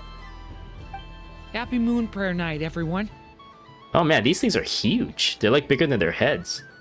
They'll be like this big. They'll be like... Yeah, I've recently put together my background again. It's like this. Like this big. Actually, this thing is huge. Say woo! Ugh. Anyway. Happy Moon Prayer Night. This one has like a really huge hat too. Hexen Circle Tail Ring Saga. You finished playing at this festival stall. Oh, but Dory is in she was depicted as being in a mountain of Mora. Whee! Oh, when she runs. Oh, she has infinite stamina right now. This is her, like, I guess, jogging speed. Can I turn on... What's the button to walk? Oh, even her walking is, like, floaty. Whee! And this is her jogging. And then she gets lots more speed lines when she's running or sprinting. done being a do-gooder yet? Thanks for coming here with me, Hat Guy. Are there any games you'd like to play? It's your turn to pick. I'll come with you. Why does that hamster think you've grown up? You haven't changed at all. I know you don't mean that. You're just taking the opportunity to make fun of me, aren't you? Even if you won't admit that taking some time to The floor glows. That's so cool. Yeah. I can see that you're doing it. It's from her fancy slippers, her fancy high heels. Otherwise, you'd have taken off your hat and flown away by now. Looks like Albedo's socialization program has been far more useful to you than all those Vahumana textbooks. Alright. Does Catherine have dialogue here? Happy Moon Prayer Night, Oh, she adventurers. does. May you have a lovely evening. Oh, just a throwaway line. Wee. Yeah, every step she takes, she creates like a little ripple, it looks like. Not really. Only the first step.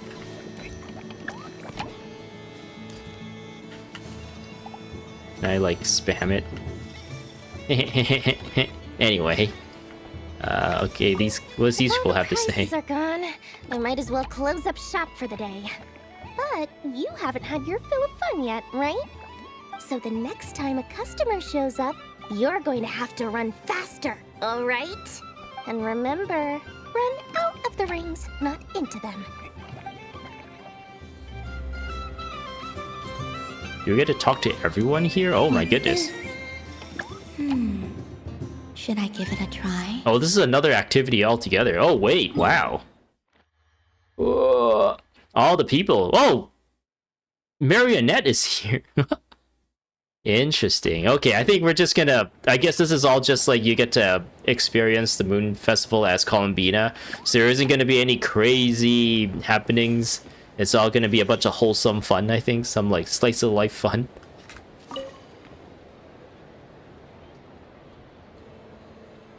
Come on, Citrus. One more round. Just one more. But my neck... it's acting up again. You should take a break. Health comes first. Yeah, don't push yourself. We'll find someone else. Hey, don't look at me. I'm the referee. He sounds like Kermit the Frog. What are we gonna do then? Do you need any help? Yes, we do. We need one more player for our game. All right. Could you teach me how to play? It's really simple. You just throw the dice and move by that number of tiles. First one to reach the finish line wins. Is this snakes and ladders? Rolling a hamster means you move one tile. A paper frog is 2 tiles, and a flying squirrel is 3 tiles. 'Cause they go the fastest. Okay, I get it. So, we're all set? In that case, please take your places and let the game begin! I'm really glad they haven't forced you to play Genius Invocation for any of these, like, anything ever since that's released. I'm really glad they never really forced you to play it. Roll the die. Bloop.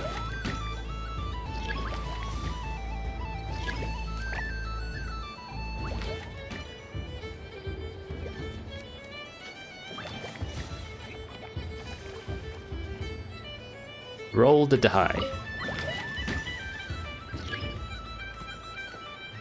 Isn't it up to here? Is the Moon Goddess! Woo! Beer. Congratulations! We should have 2 flagons of magic tonic to celebrate. Woohoo! That was fun. And the winner is the Moon Goddess. Congratulations. I didn't even move once. Oh, what's this? Oh. That was just a bit of a reward there, apparently. Oh, that's blocked off there. I think it's, can I... Oh, I can still wish. Even though I'm in a bit of a story section. I think I'm gonna decide not to pull on this banner, even though there's 2 characters here, and I've been saving quite a bit of Primo Gems. Especially now that there's like Alice and Columbina that I really want to pull for now. The more I play as Columbina, the more I want to pull for her. So I think the smart thing to do is really just save up and try to like push the guarantees, push the 90 pull guarantees. Which is more like 180, right? Most of the time. Or not most of the time, some of the time. Can we push these? Oh. Whee. Oh, they make a little noise when you interact with them. Whee! Oh no, you can't access those ones. Oh, do they respawn? Oh, Barka's here. I thought he was gonna be at the pub or whatever. I guess we'll do Alice first. Mischievous Dodoko. A soft and furry creature that bounces and jumps. Welcome home, Moon Goddess.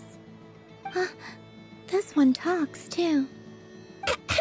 Allow me to introduce myself. Okay, it's not Alice. I'm a Dodoko from a distant archipelago, the most mischievous of all my Dodo brothers and Dodo sisters. When the going got tough, I powered through, and when I met obstacles, I boomed them away. That sounds like a lot of fun. Doesn't it just?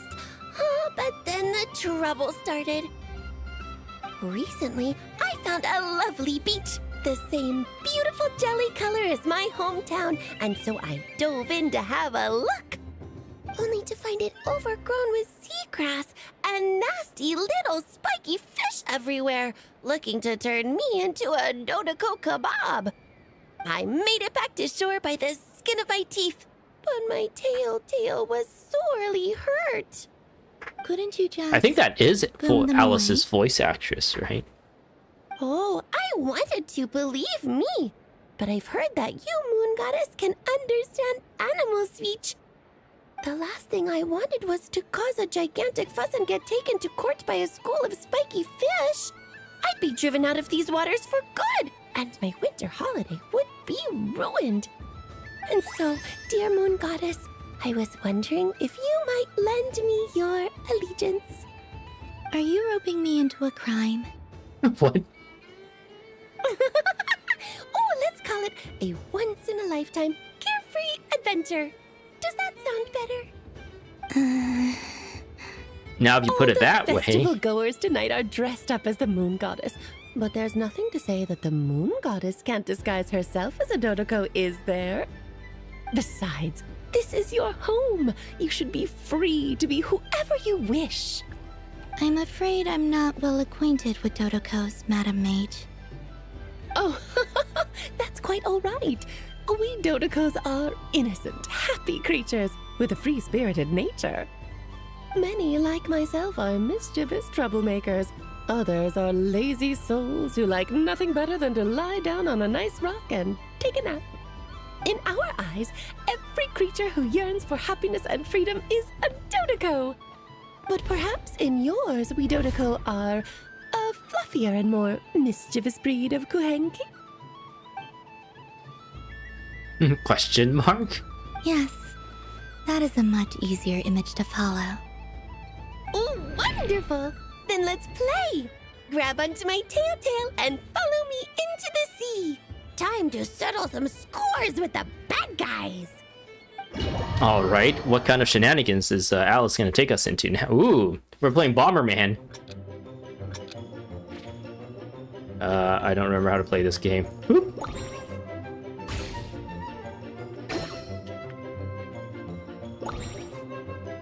Oh, I don't have a lot of range. Got him, haha.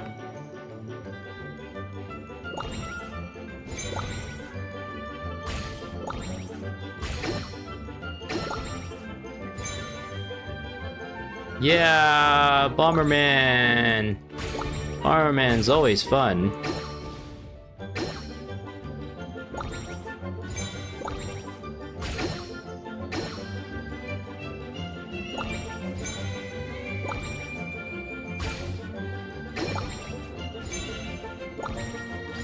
I think I put multiples down, right? Ow.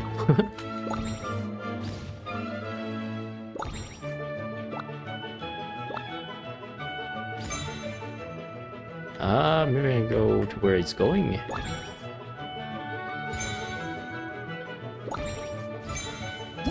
Woo, we got them all! Successfully chased away the spiky fish. Ooh,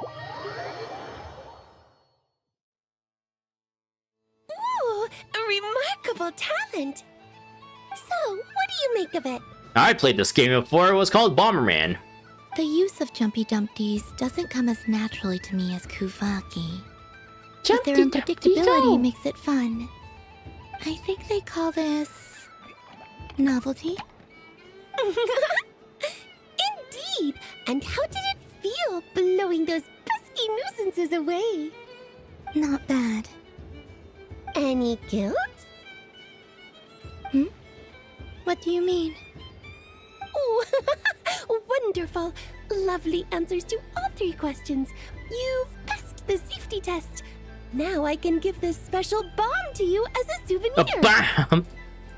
Remember, if you find any meanies living on the moon, you can use this to boom them into oblivion. Boom boom back done.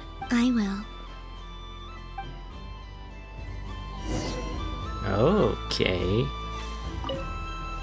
Up for another round of fish blast? Oh, I mean of bye-bye bad fishies.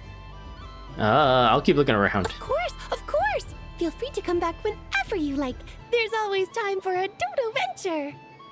I don't really see why you would want to redo it. I guess if you like the game type.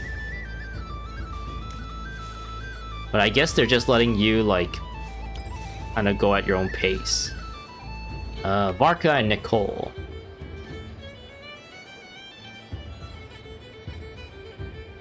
I wouldn't say it's unfair exactly.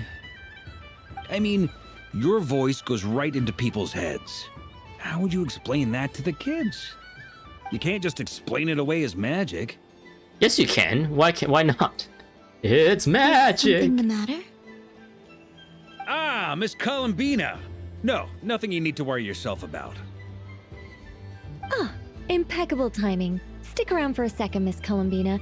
I need your input on something. This self-proclaimed Knight of Justice has yet to give me a satisfactory answer. I, for one, would like to hear your verdict on the matter. Hey, now, I left the flagship just to help you out, Miss Nicole. What's going on? Wait, she said what's going on, but in the text it says, are you okay? So Alice and I are both using long-range remote control spells that work on similar principles, allowing us to attend this festive fair in Dodeco form. Sorry, let me backtrack a little.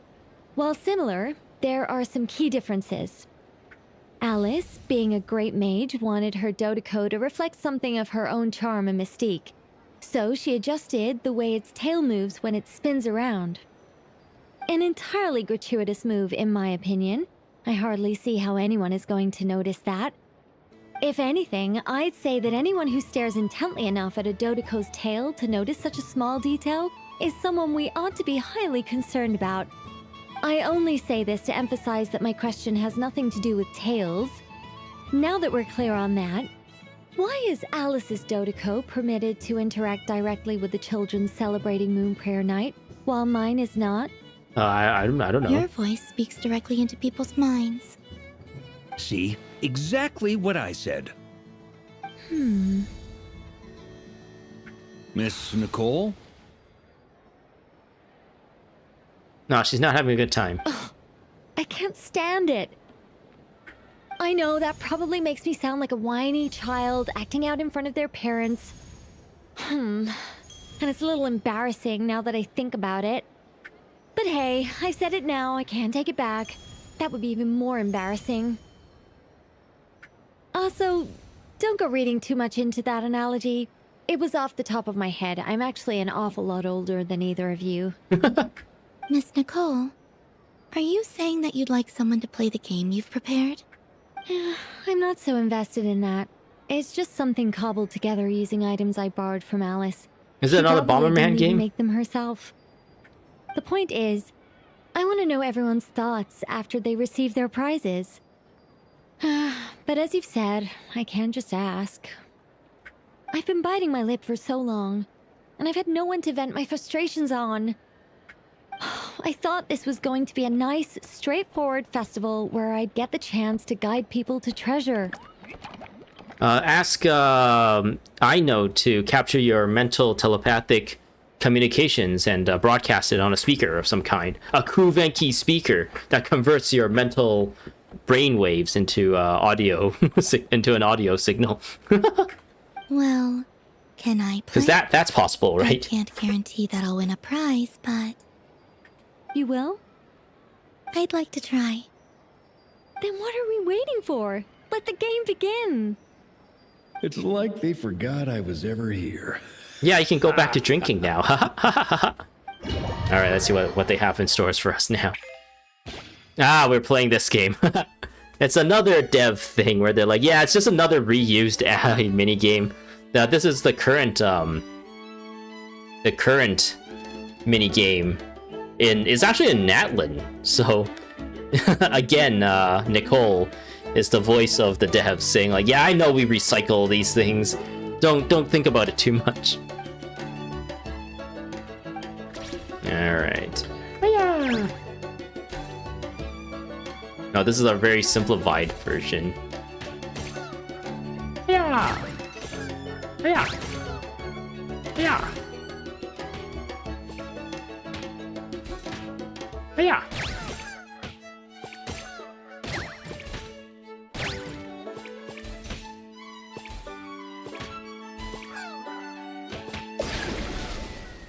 I'm a what? Uh-oh.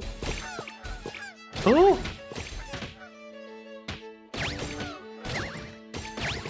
We're playing pinball. I think I lost one.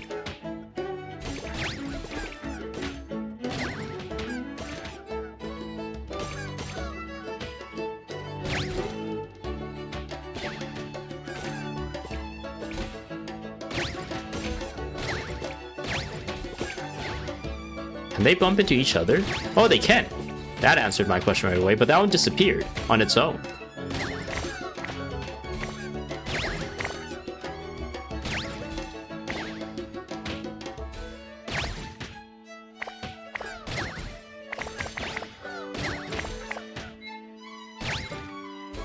Do we just play until the time limit is up? Is that what they want?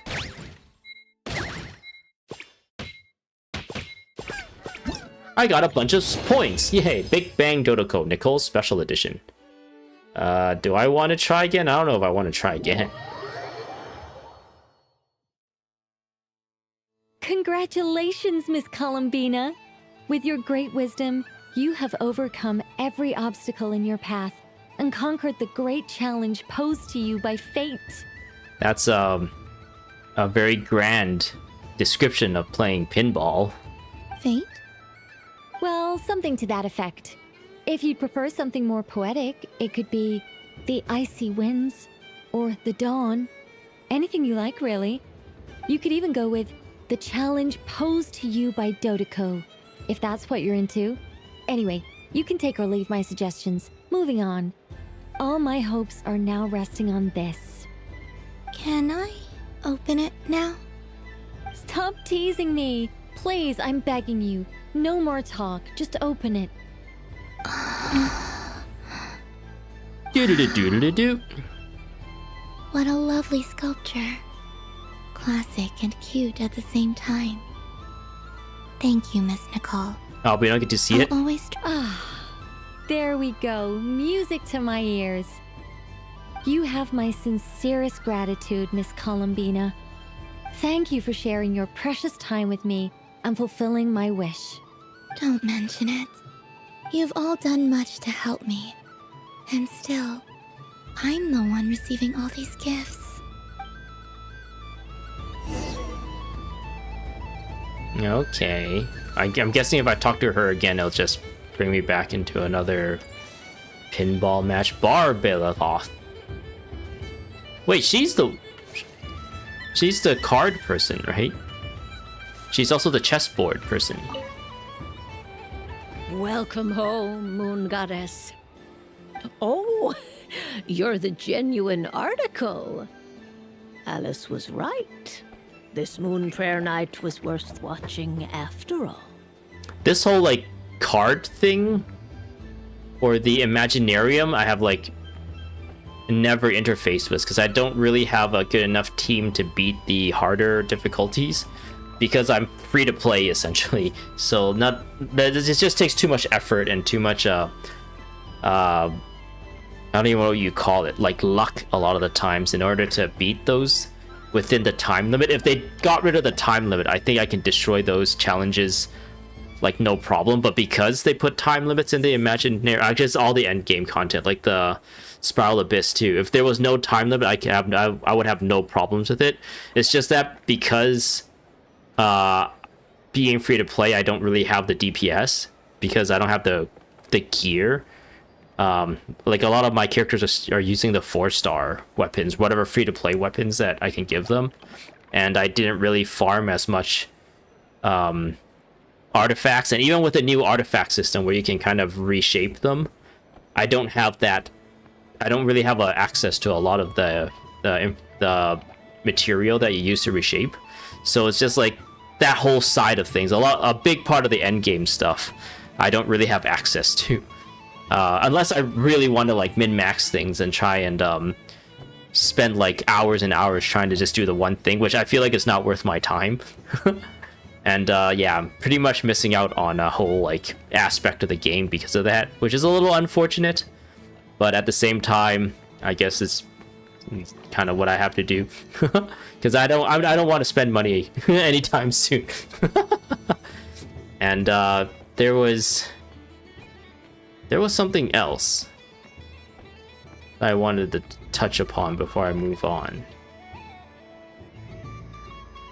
But yeah, all in all, it's just that time limits on the challenge just makes it so that I can't complete it because of the time, because I don't have the DPS. And the Imaginarium also, I like that reward that give you the trails. I eventually gave up trying to like do the challenge that lets you unlock them, even though I bought the or I unlocked the ability to challenge them to unlock it with the Imaginarium's like rewards. I was trying to do it for a Raiden Shogun, and you had to do this like crazy timing between you had to like use your ult at specific times or something like that in order to do the most damage, and you always have to do the specific thing.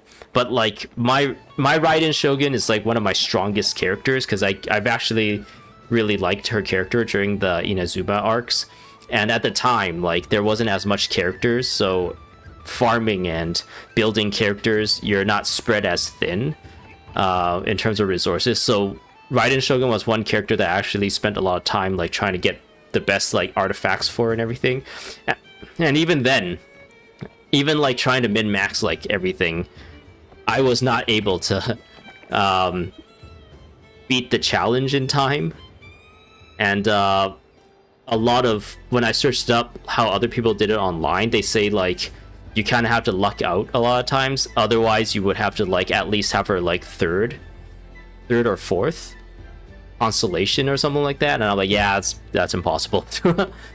I'm never gonna reach that, especially since like even if I wanted to, even if I was willing to spend money, like you had to wait for a rerun or something like that, right, in order for that to be like something that's not going to be a super time sink for me to try and complete just to get that reward. So yeah, it's a little unfortunate.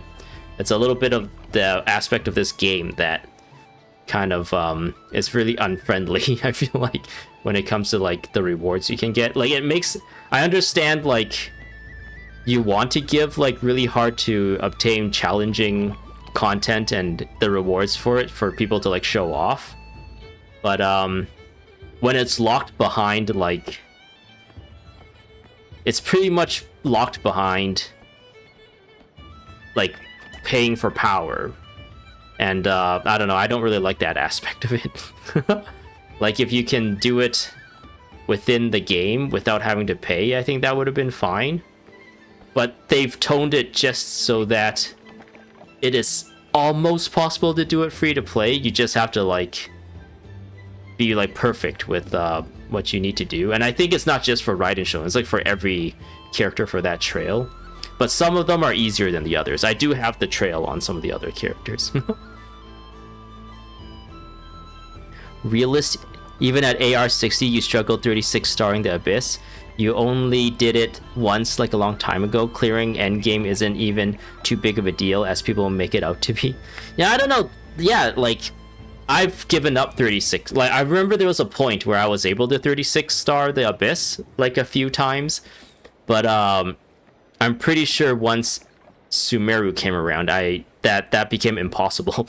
Because I think during that time, I didn't really have any Dendro units, and they introduced a lot of Dendro related stuff, so a lot of the bonuses and stuff was Dendro related, and so I couldn't really take advantage of that for the DPS. And at the same time, like, I was in this like weird free to play.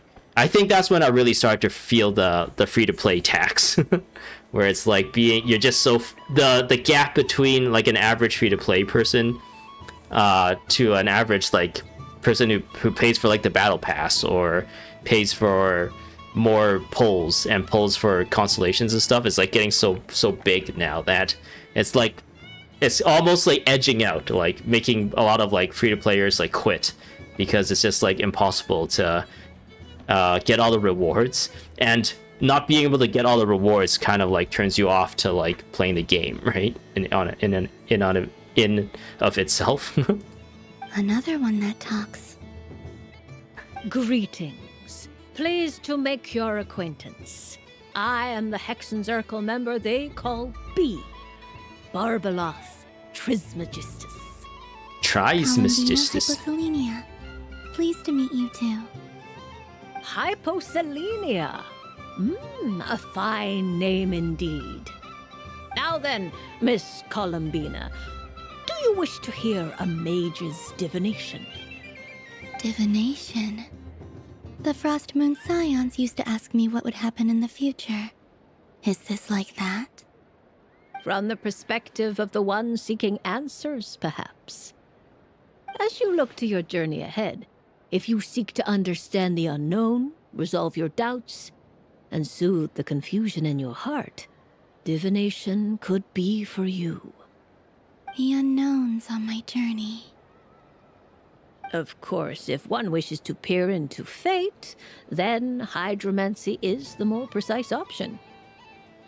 But that is a complex affair, and to relegate that majestic art to the status of a festive amusement would seem somewhat uncouth. Besides, it is sometimes better to not know fate with great certainty. Hence, I shall use the suitably festive Luna Arcana to tell your fortune instead. Ooh. It is more popular with the youth in any case. Lunar Arcana. Indeed. Unlike hydromancy, this will only display possibilities and trends. Oh, is hydromancy the thing Mona uses to divine the future? I didn't know it was like water related. People like to think of themselves as creatures of agency and free will. Peering too far and too clearly into the future is detrimental to both body and soul. I'd like to give it a try. Okay, let's see what happens. Of course you may.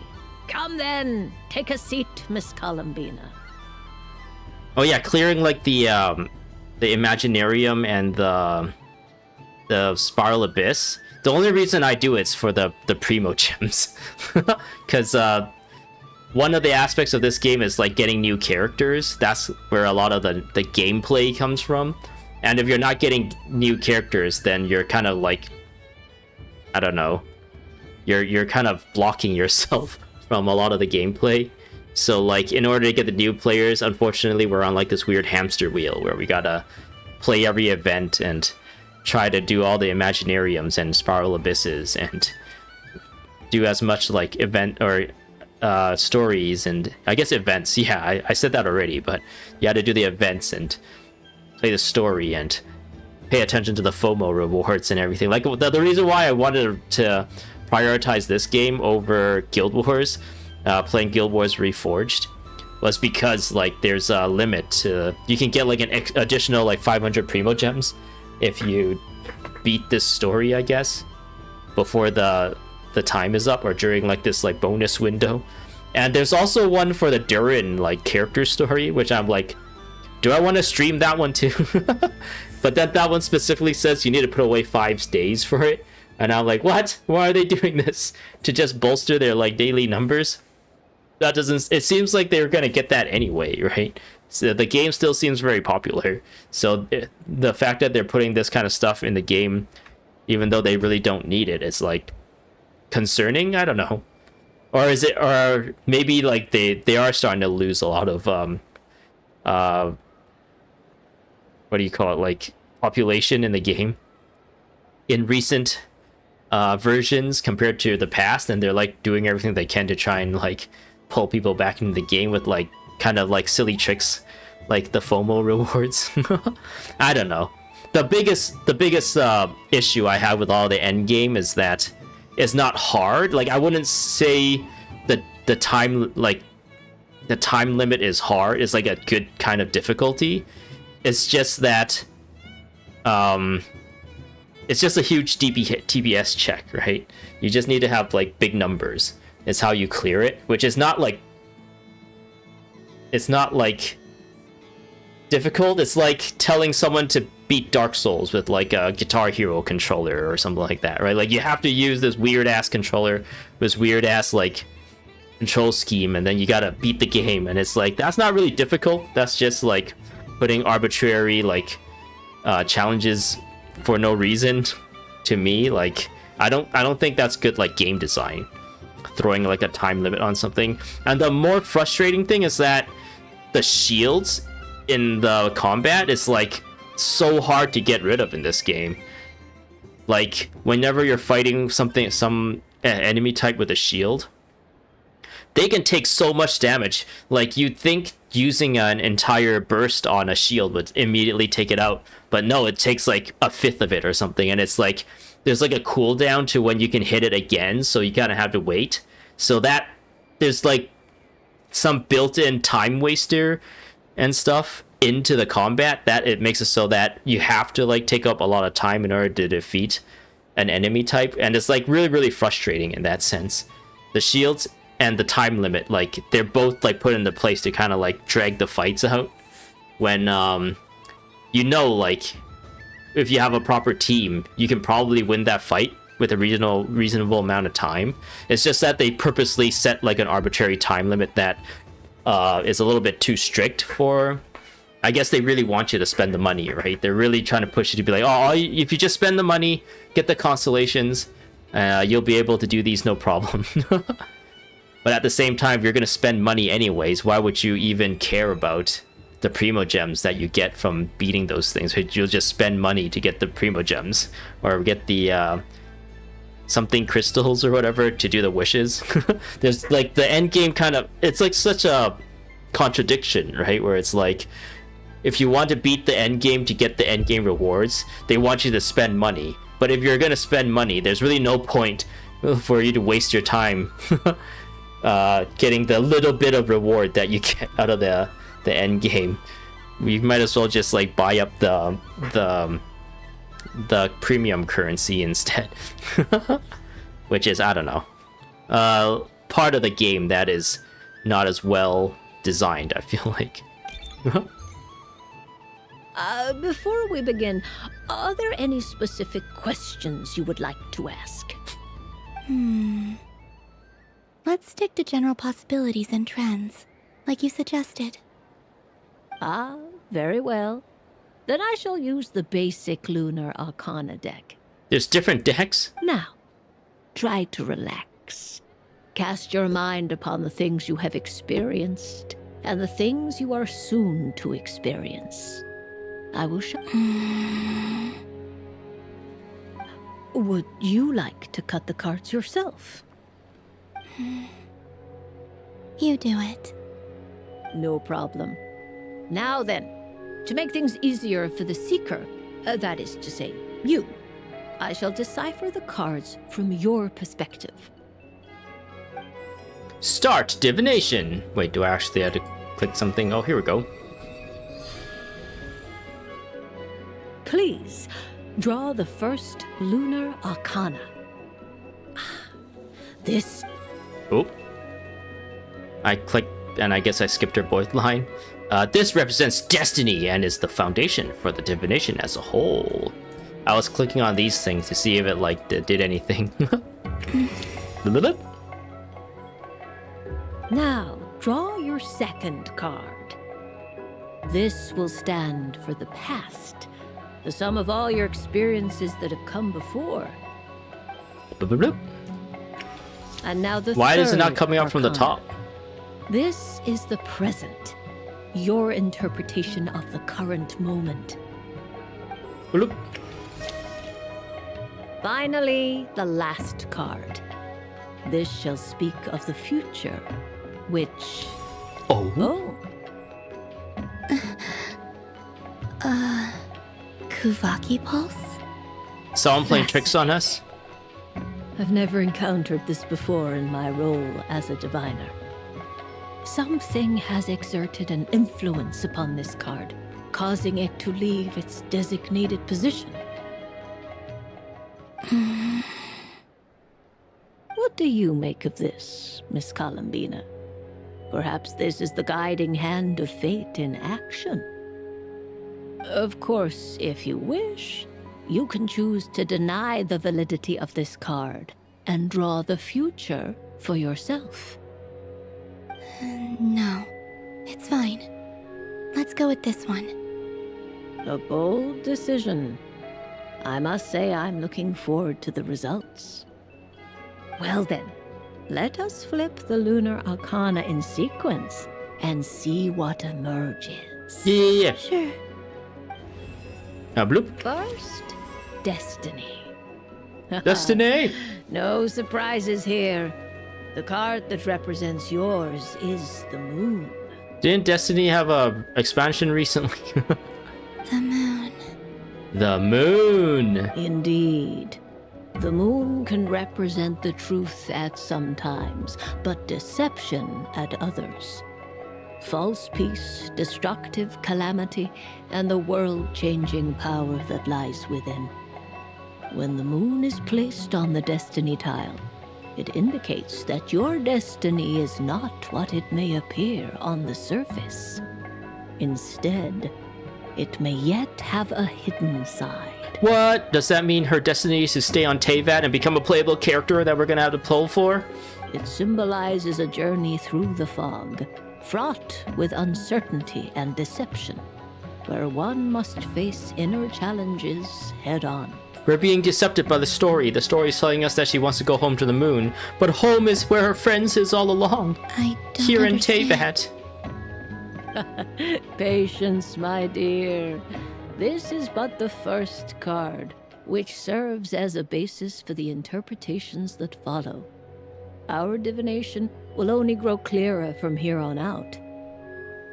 Now then, flip the second card, the one that speaks for the past. That's this one, right? This one. It's a little plant or something. Upside down guy. Ah, the hermit, but inverted. Inverted? The inverted hermit? Yes.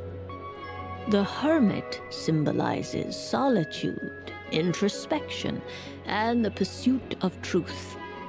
When inverted, it represents isolation, truth out of reach, and a path that leads one astray. So that's symbolizing her stuck in that cave. I guess she's looking at the moon, but the moon on that she's seeing is actually fake. There's actually a realer moon behind the fake sky. Is that kind of what they're trying to say here? Combined with the moon as one's destiny, the hermit inverted represents a choice you made to stand alone in the past. It was a choice made not out of fear or arrogance, but for reasons that others could not perceive. You fumbled through the darkness without a guide, but you did not find your way. Rather, you went astray. More than once, it would seem. Is this about how I became Kutar despite not wishing to become a god?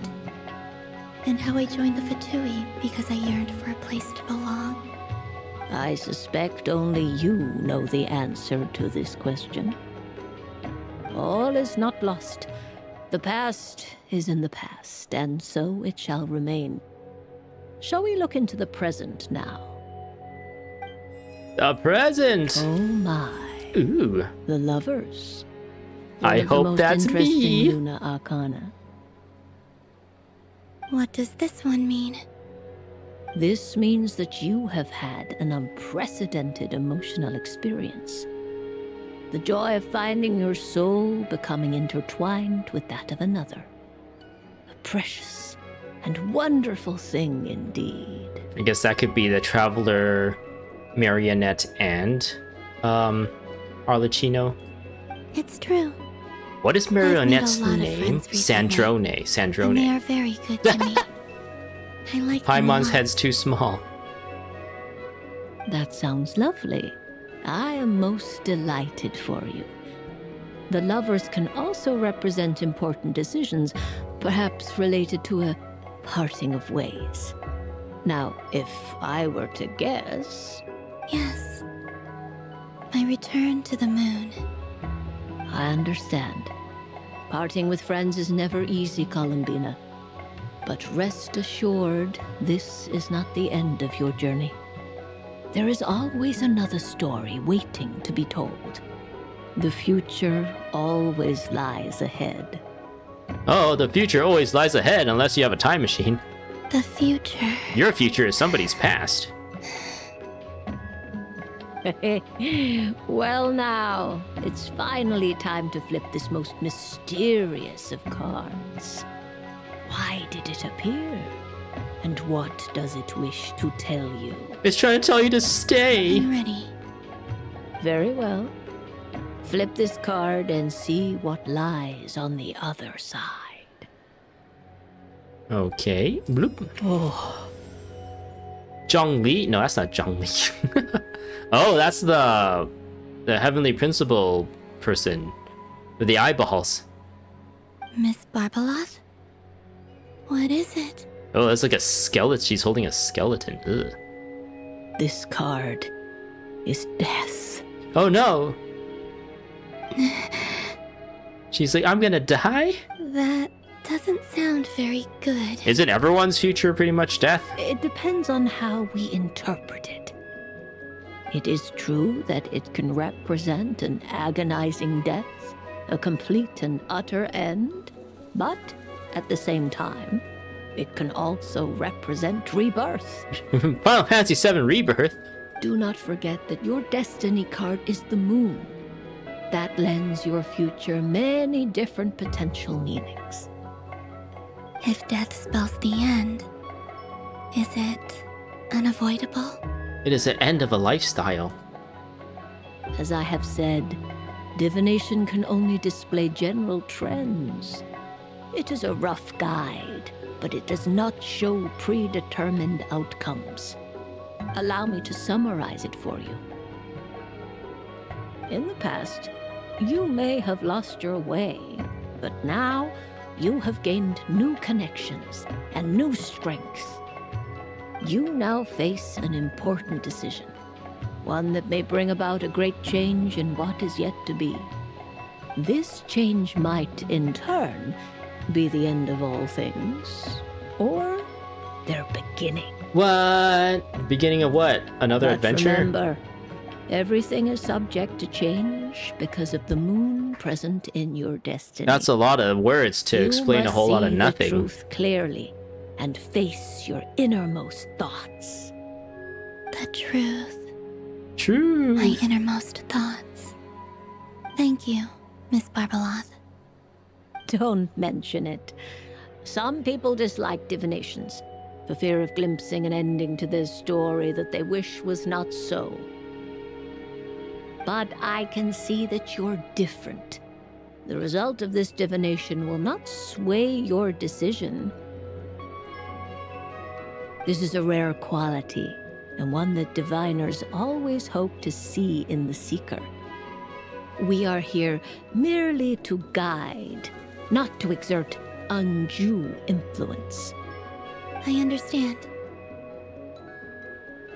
Go then and illuminate your future, Miss Columbina. The moonlight that shines from you now is most captivating. Ooh. Oh, Albedo and Varka is hanging out with us. Oh, that's only 2. The 3 Witches Festival booth. You finished playing this festival. What was the dice game one then? Am I missing something with the dice game?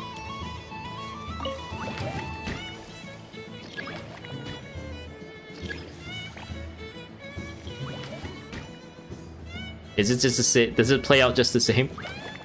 Oh, it plays out exactly the same. And I get another 3, right? Oh, I don't. I moved 2 steps forward.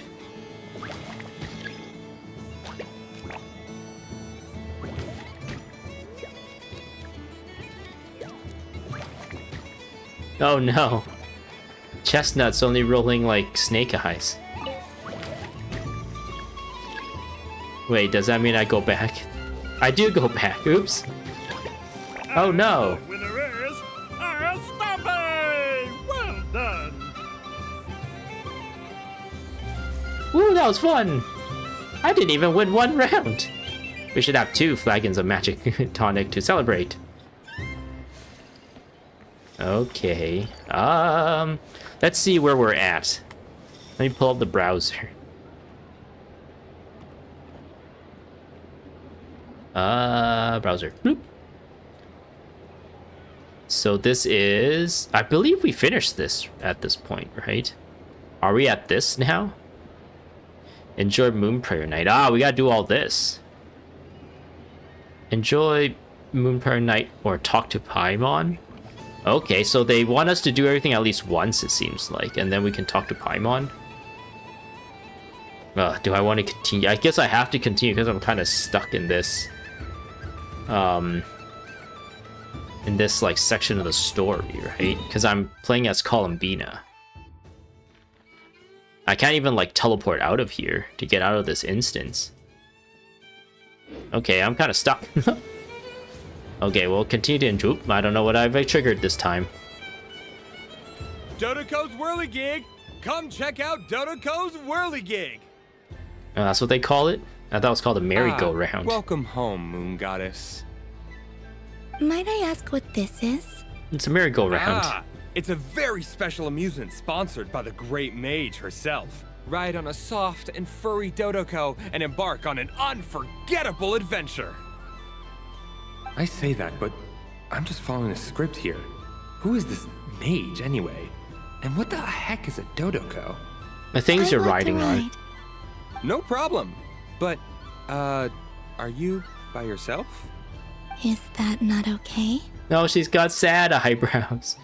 Oh, no, it's fine. It's just that each Dodoko can accommodate 2 passengers. Would you like to bring a friend along?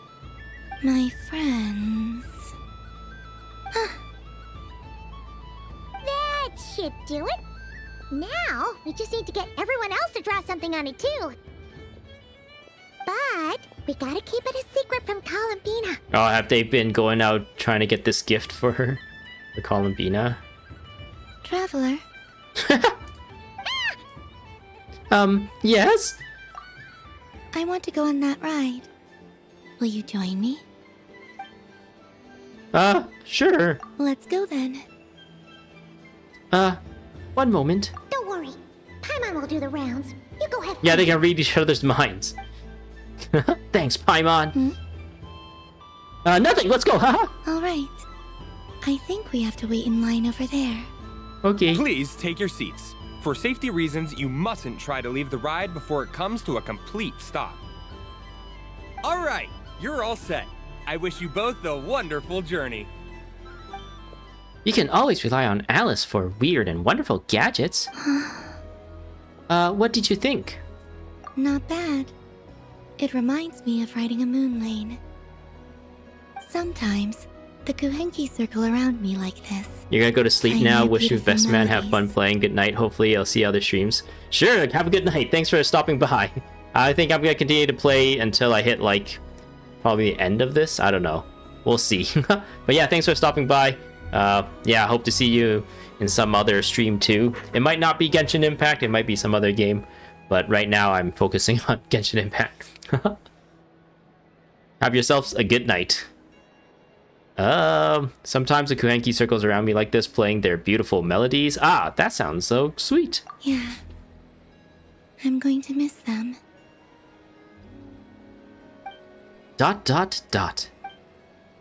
I wonder what Columbina will find on the moon. Perhaps even she doesn't know. Does it scare you at all? It does.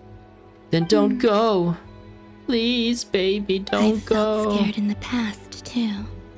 But this is a little different. You know something? I got to see a lot of fascinating things during my disappearance. I saw how the Frost Moon Scions act around their families. So different than how they used to act in my presence. And I also saw how they interact with their friends. It made me curious at first. Why do people act so sincere when they're worshipping gods, but save their truest, warmest feelings for each other? Slowly, I came to realize that it's because they trust one another. They know, deep down, that they'll be accepted for who they are.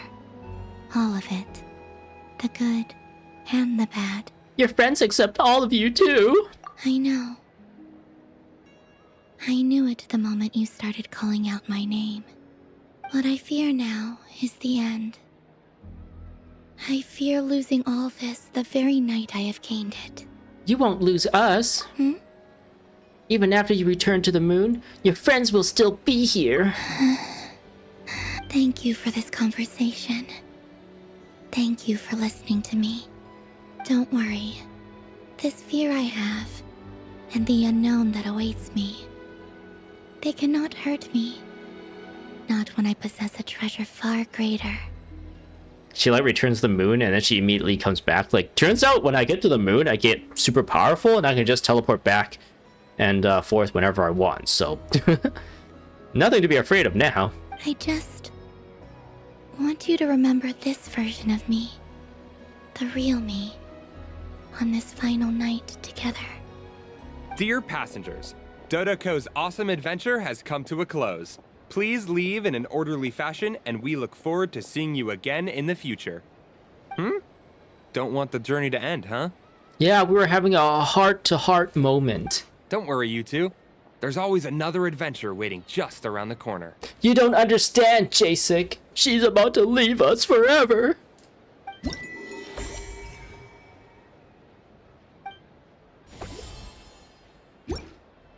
So this is the Frost Moon Scions area. It feels very familiar. But everyone looks much happier than usual. Okay. It's a Paimon Traveler and Paimon are here. Can I go this way? Let's talk to Sandrone. There are so many attractions here. Since I rarely get out, I might as well make the most of it.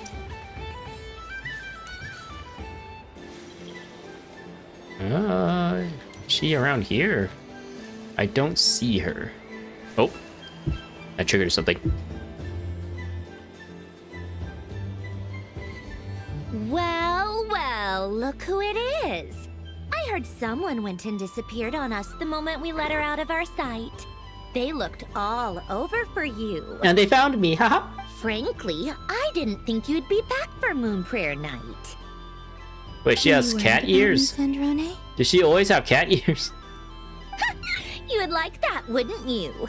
Do you even hear what you're saying? It seems to me like you disguised yourself with festive headgear. Okay, no, she Just doesn't so know. that you could That's come see new. me on Moon Prayer Night and make sure I'm okay.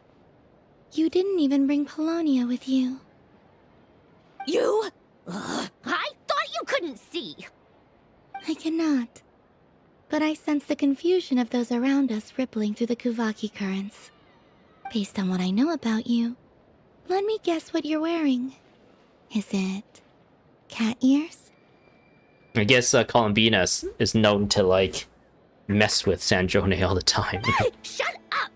I'm only here to protect the Fatui's interest in this territory. Running into you was pure bad luck. No, we came looking for you. Really? But you were the one who asked Arlecchino to help everyone find my name. Columbina! Ugh! Just one more word, and I'll unscrew your vocal cords. It's Columbina hyposelenia now. Tell someone who cares. I've missed you, Sandrone. The whole time I was gone, I was thinking. I hope I get a chance to say some ugly words to you. Is that supposed to be a joke? Anyway, let's go play that game. What? You mean that frostfin whale? Yes. It's some kind of game where you get bitten if you step on the wrong tooth. Seems like fun. Who in their right mind would wanna? Because you're not a scaredy cat. Okay. Fine! You wanna play? Let's play. Don't complain when I kick your sorry butt. Lovely. You old geezer! I'm gonna beat the pants off you! Just you watch! Are these two the two who are, like, arguing about materials in the beginning that we totally didn't know how that played out? I almost forgot. Sandrone? What is it now? You'd better not lose, or I'm going to beat your head in.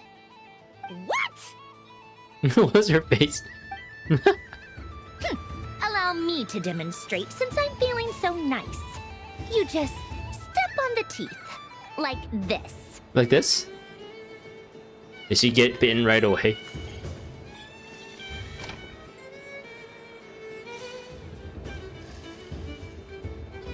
Which should I pick? This one. Your turn, Sandrone. I wonder if this is, like, specifically programmed for you to win and or lose.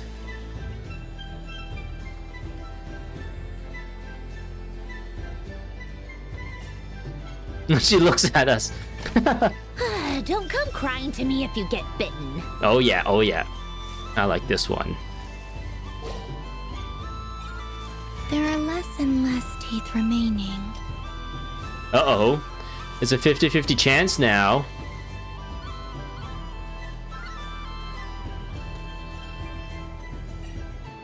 Huh? What's that noise? Uh-oh. I think it might be programmed for you to lose. She's actually, like, stuck in there. Oh no, she's stuck. You might have picked a bad tooth, Sandrone. Stepbrother, I'm stuck. Shut it! Do you need any help? It seems like you're stuck. No! Poker face. It's just a blasted toy! How is its grip this strong? Stop laughing! No laughing. All right. Well, you lost. So just like I promised. Oh no, he's gonna beat his face in. What are you doing? Are you? Hiya. She bonked her on the head. You? Oh, just you wait. Rematch! Are you all right, Sandrone? That was quite a strong bite. Are your clockwork parts? Quit your fussing. I don't need it. All right. I'll go first this time. Do we get bitten too? We get to see a little bit of payback.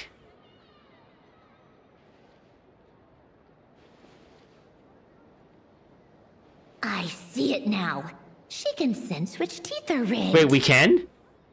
So I just need to avoid the same ones that she does. Doodle doodle doot. This one. Seems fine. She avoided that one then? Now I've got you. All right, my turn. Wait, I don't understand what her strategy is. What? And now we're back to this. Looks like you lost again, Sandrone. Wait! There's more than one bad tooth! Bonk. Bonky bonkies.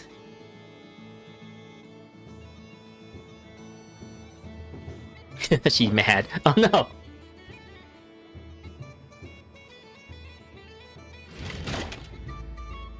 Stupid game! What idiot came up with this? Are you alright, Sandrone? You said some nasty things just now. Oh, I'm peachy. You think like a robot mecha maker person like her would kind of see the trick behind this Should I mechanism? let you bonk me on the head as well? Ah, forget it! Come on, bonk away. It can be your consolation prize for losing so badly. I told you, forget it! Gah, you've always been so annoying. Singing right outside my door, inviting yourself to my tea parties, going AWOL. And now you're off to the moon or something. Of all my days with the Fatui, the times I spent with you, Arlecchino, and Rosaline, Rosaline! That's They were La my Signora's favorite. name. I will not forget them. Just as I shall not forget this moment. We'll always be friends, no matter where we are, right? Who'd want to be your... Give her a hug. Well, why are they like vibrating I'll though? miss you, I guess it's in Sandrone. engine.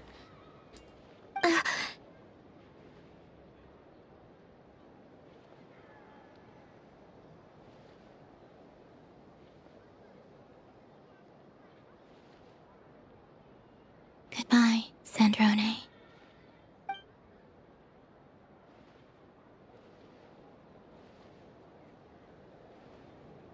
Oh no, she has sad face.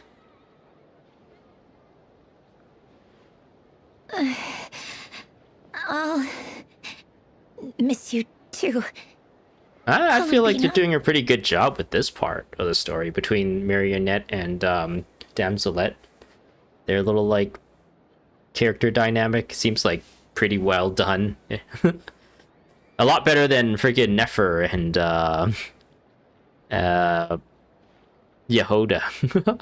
That just like is like a frustrating character dynamic to witness. Sorry, what was that? Paimon just like, hello, it is me. Ah! Yeesh! No need to freak out. What's wrong? We've been looking everywhere for you. What do you want? Oh, nice ears. They don't match your 5. They really suit you. Should we just be nice and say it really suits you? I actually didn't think it matches. I'll just be honest. They don't match your vibe. What do you want? She didn't like it. This. Huh? It's your turn to draw something. You're one of her friends too, aren't you? Yes. She would not like to admit it. Doesn't know how lucky she is. Sorry? Nothing. I'm done. Take it. Oh, that was fast. Oh, and one more thing. Last time we spoke, you mentioned you were interested in the Narcissan Kreuz Ordo's research, remember? There were too many people when we last met, so we didn't get the chance to do this. Oh, interesting. That I felt like they kind of just jammed in there for that. Was it 6.1s? the ending of that like Archon quest, there's just like narcissistic recruits, and then like she like does a whole like recap of the whole story. It's like, oh, whoa, what the hell? Where did this all come from? What are you talking about? We'd like you to have a look at this. Interesting. So what would happen if we don't have this? Isn't this storyline like a world quest storyline that potentially you might not have done? Or would they have this anyway, and it just says like, oh, if you haven't done this storyline, or I'll recommend you do the storyline before going to the story. This is... Oh. Alan, Renee, and Marianne. And this. Huh. The Holy Blade. A savior's plaything. You don't approve of their goals? It's not about whether I approve or not. These people, they would sacrifice themselves for the sake of the world. Especially Alain Guillotin and Renee. That is something I would never choose to do. Still, I didn't know they had any pictures left from that time. If I'd have thought to bring a camera, I'd have... It's okay, we snapped a photo. What? Yeah, of you being bitten by the frostfin whale and Columbina bonking you on the head. Tear it up! Now! We were watching them. I guess Traveler and Paimon were spying on them.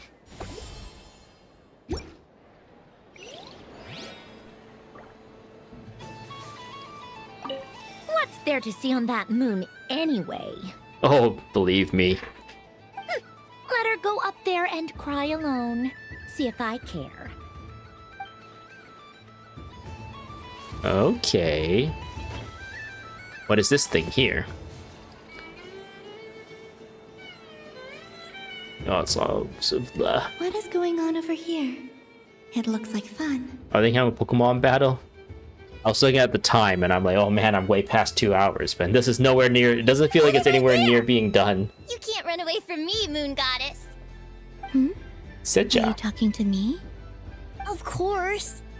Do you see anyone else here dressed up as the Moon Goddess besides me and you? In fact, a lot of people are dressed up as the Moon Goddess. Call me by my title. Happy Moon Prayer Night, Moon Goddess. And the same to you. Anyway, there's no time to waste. Get ready for the duel of a lifetime. Duel. Duel? Meet my partner, Stacko. Come on out, Stacko. Are all three of them called Stackos? Then they would be they, them, right? Because there's multiple of them. Well, don't just stand there. Let's see your partner. Partner? It's Paimon. It's Yehoda.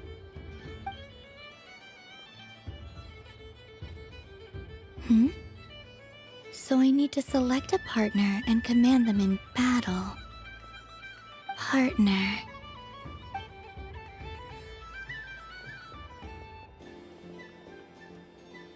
Yeah, that's not fair. Question mark? Now this one has a goddess theme. Whoa! Am I seeing things? Where'd you get a Kuhenki? They're super rare. That's great. But you can only bring one partner to battle against me and Stacko. No ganging up allowed. They all look so eager to be picked. Which one should I choose? The light and floaty Kuhenki, the majestic Rhymehorn deal. I feel like the Rhymehorn deal would like wreck everyone. The adorable robot. The robot is pretty adorable. Since you said this one's rare, let's just we get to put a rare one into the fight. And it seems happy. This one usually lives in Nasha Town. She likes falling asleep to the sound of striking hammers. And I bet she's quite familiar with robots' weak spots. Wait, she says things about them. I want to give this some more thought. They all look so eager to be picked. See what he says about this deer. This deer came to celebrate the festival with the Frost Moon Scions. It wants to help me with its antlers. They are its pride and joy. Interesting. They all look so eager to be picked. I'm not sure what this bot is trying to say, but it seems very happy. That bow. Does it want to dress up as the moon goddess too? Do you think the marionette sent this one over to help us? Because she doesn't seem to know where this robot came from, and it's just like a moon goddess. I'll go with the They all look Kuhenki. so eager to be picked.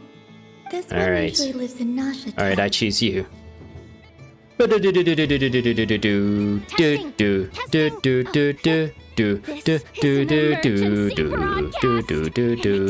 battle is about to take place right here at the Nasha Town Special Arena! In this corner, we have the Moon Goddess and her robot partner. And in the other, we have the Moon Goddess and her Kuhenki partner. Only one Moon Goddess can be victorious in this ultimate battle of destiny! But who will it be? There's only one way to find out! Now, without further ado, let the Battle of the Moons begin! It'll be like with the like a symbol, the battle symbol. I don't care who we're up against. Stacko and I ain't gonna lose. Let's strike first. Stacko, formation shift. Ho ho ho! The robot has kicked things off with a change of formation. Attack, defend, use an item. The battle, nobody knows. Attack. The other party chooses to attack. Let's see how their partner performs.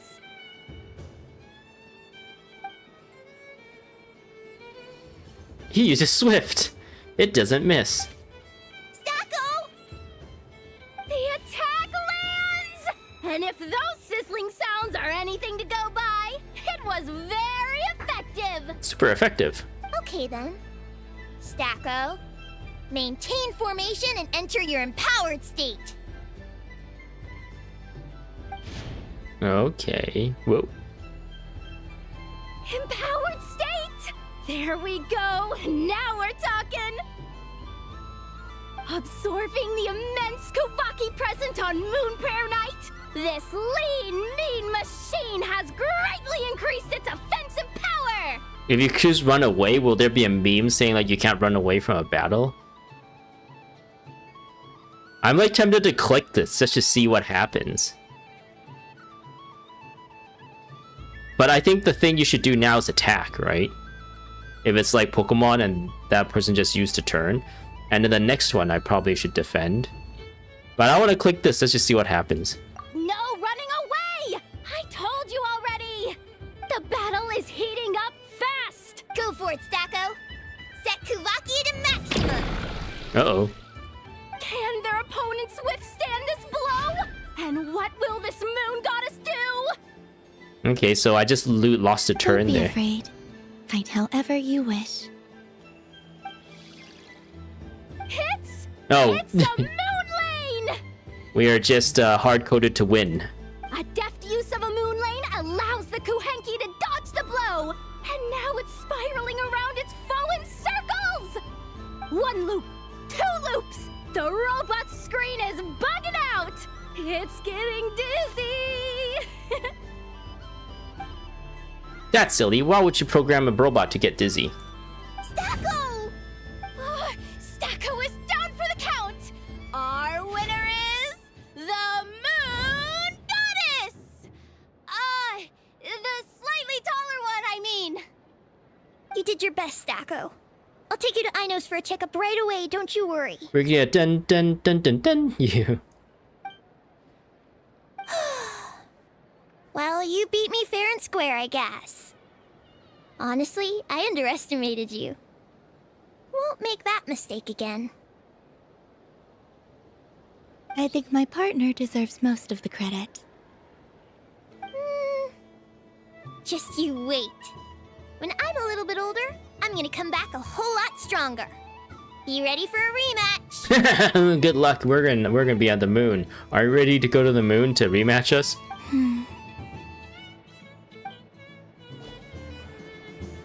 Investigate. Oh, we got a bit of rewards out of this.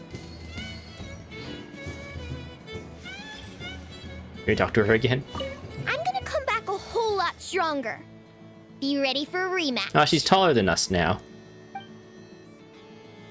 Does any of these people want to talk? Can we talk to this guy? Oh no. There's a random automatic hammering thing. Oh, the thing is following us. Oh, I know, never mind. Why did it decide to go there? It is kind of following us. Not really. Huh. Interesting. Do I get blocked? Yeah, I do get blocked here. This guy, Limpu. Oh, the candy guy. Candy! Beautiful, tasty moon prayer candy. Buy a whole box, share it with your friends and family. Candy? To share? I wonder what flavors everyone would like. Welcome home, Moon Goddess. Fancy a box of moon prayer candy? Sure. Okay. I knew you would. Now, what flavor would you like? I'm not sure. What flavors do you have? Is this for yourself or as a gift? One of every flavor, A please. gift for my friends. Ah, I see. These candies are huge. In that case, I'd recommend apple, lockaberry, or midsummerberry. Those are the most popular. Do you have nocturnal blossom flavor? Huh. I've seen couples give those as gifts before, but I did not know they were edible. No? Okay then. Moonfall silver? You did say this was for friends, right? Maybe smetana then. Hey, now that's a creative idea! I've never tried it before, but if you're happy to wait, I can see about whipping up a batch on the spot. What? No, wait. While we're at it, you got any other ideas? Sour cream and onion flavor. Green grass, cum craque, extra strong coffee. Columbia describes the flavors that comes to mind. The scent of exotic candy soon draws over the nearby children who form a line. Excited and formed a line? Before long, everyone is brainstorming new ideas for flavors. Smoked fish steak, berries, and fried meat. Rain-soaked moon prayer blossom. The stall owner, peppered with expectant gazes on every side, lets his courage soar free, and colorful candies are placed in the box one after another. Here you go, Here you go. Every flavor you asked for is in there. Oh, wow! Even sour cream and onion? X. Thank you. I should be the one thanking you! You brought me a whole bunch of new business. It was accident. Like a genuine blessing from the Moon Goddess. That's I hope right. you and your friends have a lovely night. Okay. Okay, so that Pokemon battle wasn't an actual event. Because that didn't light anything up. Just like how the little like sticks and ladders came out, I don't know what we call it. With those fairy tale creatures, that didn't light anything up when we finished it either. I knows here.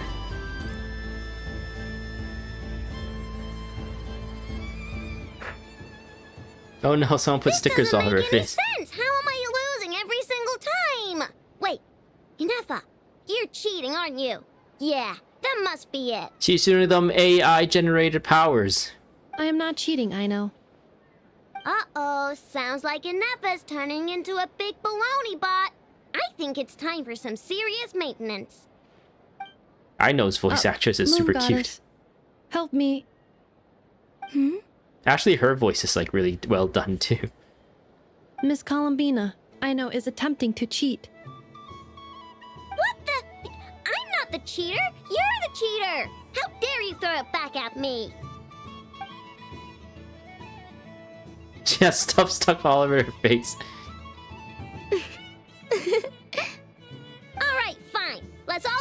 I know.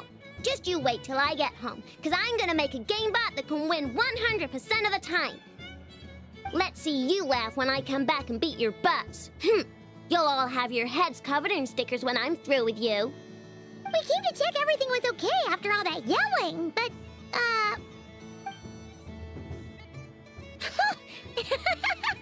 What are you playing? Whatever it is, it sounds like cheating is allowed. Kuhenki concentration. Each player starts with differently colored kuhenki. Each round, they draw one kuhenki from their opponent. When a player has two kuhenki of the same color, they make a pair and can be discarded. Any that can't form a pair must be kept. Is it called Old Maid? The round ends when a player can't form any more kuhenki pairs, and that player gets a sticker. Luonotar? ooh, can 4 people play as well? That is fine, so long as the turn order is fixed beforehand. Alrighty then. In that case, the 2 of us will join as one team. Okay, but if you lose, you're both getting stickered. I don't want to hear any excuses. Sure. And if we win? If you win, only one of you gets to sticker someone else. I have taken to calling this. I know logic. She has like a shit-eating grin. I think that's what they call. Hey, lay off me, alright? Okay, so we're starting the game from scratch again, which means all my stickers so far don't count. Looks like Luonotar is the Kuhenki of honor for this game. Anyway, let's go clockwise, starting from Inefa. Well, we still play as a... I guess this entire time we've been playing as her, right?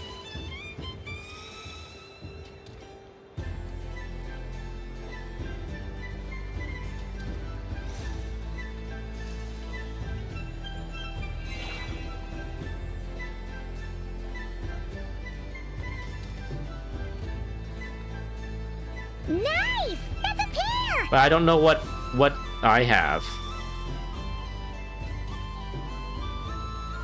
I'm going with this one, haha! Go, go, fly! Is it my turn next? Oh, I had to choose from her. Why does she get 4? And everyone else gets 3? Yep, it's purple. Go on. Wait for your companions to choose boxes. I'll pick this one. Oh. I have a pair. Uh-oh. Uh-oh. Oh, so you had to pick the person from before you? You don't get to choose? We gotta pick up the pace! Uh-oh. Paimon picked Luonotar and hid in her box. Oh, so they couldn't match. They couldn't pair that up, I guess. That was a unique one. It seems Aino couldn't form a pair with Kuhenki either. I don't know what I have though, so Pyro? Do I have a Pyro? Woo! Woo! The best!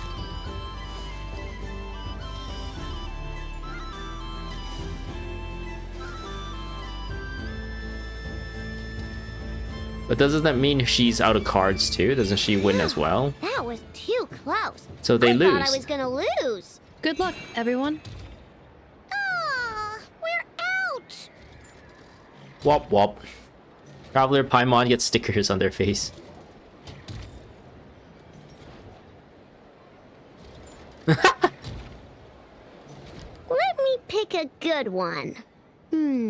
What's it gonna be?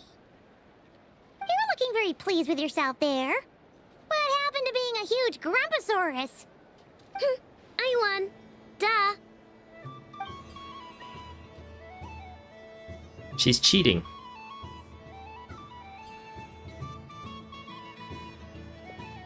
She has 2.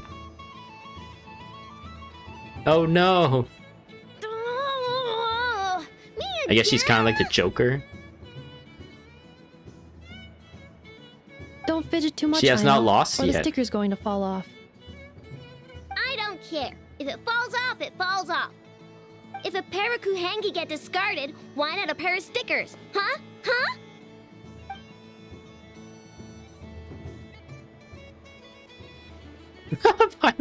Oh no, they've lost so many times.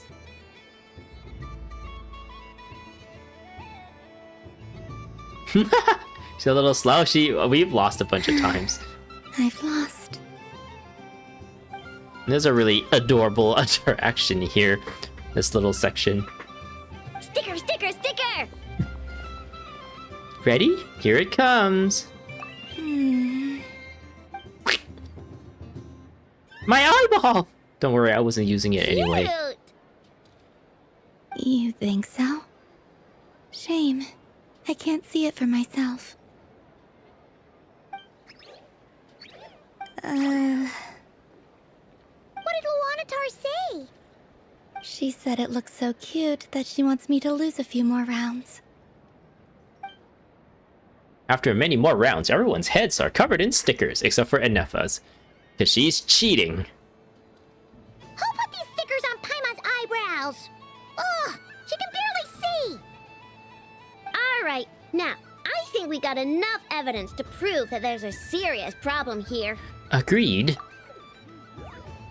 Yes, I agree as well. The culprit is... Enefa! Culprit?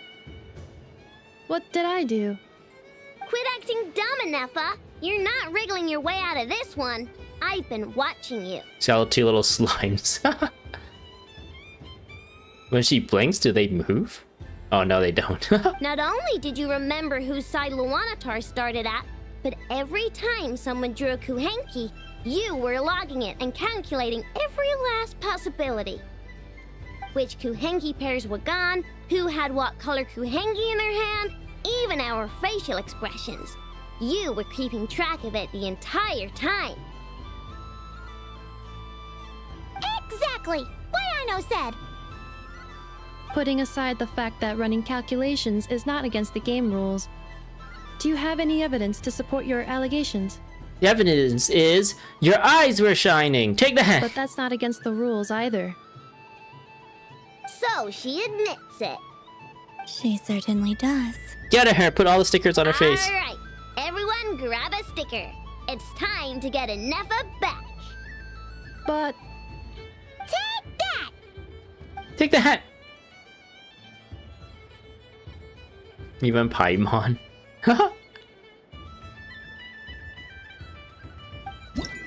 Whee! You finished playing at this festival stall. I have 3 more. Ooh. 3 more interactions. We're almost there. I'm never playing games with you ever again, Enefa.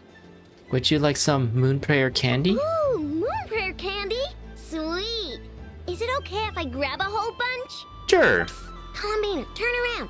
Use your huge cloak to block Enefa's vision. Yum. Oh, this one's even yummier.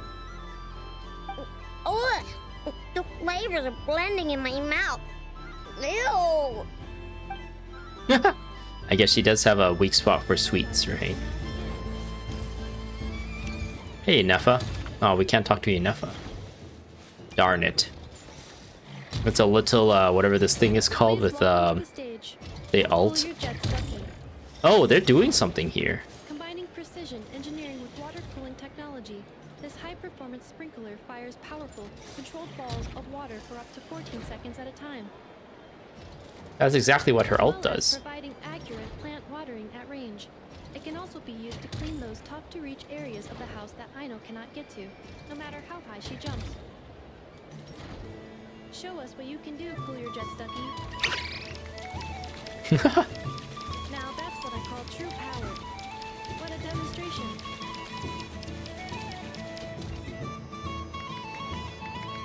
She said, clappy clappy. Okay, I wonder if there's any other of these little interactions. Enefa is cleaning up.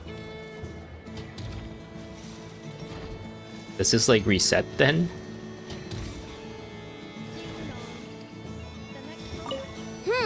I games with you. Yeah, this is the same.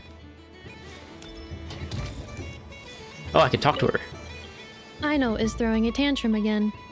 I believe it will take 3 crumb-kakes to constitute a suitable peace offering. Would you like some moon prayer candy? Scanning candy composition and ingredient ratios. Selection confirmed. I would like the crumb-kake flavor. Flavor profile simulates real crumb-kakes with 27% accuracy. This is a non-viable substitute for Aino's afternoon snack. One moment, please. Done. Please sample this freshly baked crumb-kake, Miss Columbina. Oh yeah, she has a crumb-kake The baking robot show will now begin. device in her torso or something, right? Oh, well, it's a different robot this time. I kind of want to watch how this plays out. This armed domestic robot utilizes multi-sensor fusion technology to provide 24-hour security and environmental parameter monitoring. Duster mode redefines the meaning of dusting, providing our companions with a holistic, thorough, and effective cleaning service for the long term. Take it away, Knuckle Duckle. Knuckle Duckle.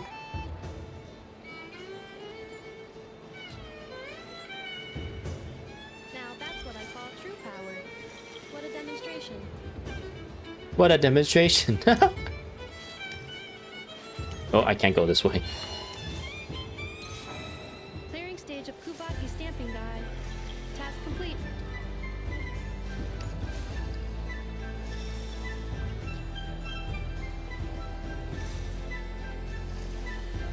I wonder if they have anyone else does stuff like this. Did I miss out on like Sandrone doing something funny? I wonder if this cycles. Does it go back to the other one now? Or is it just over? Ding dong. The next robot show will start in 5 minutes. We thank you for your patience. Let's just say the same thing. Aino is throwing a tantrum again. Okay. What's the next one? What's the next robot display? I have to know. The robot show will now begin. Well, that was 5 minutes. That was quick. Yeah, they're different every time.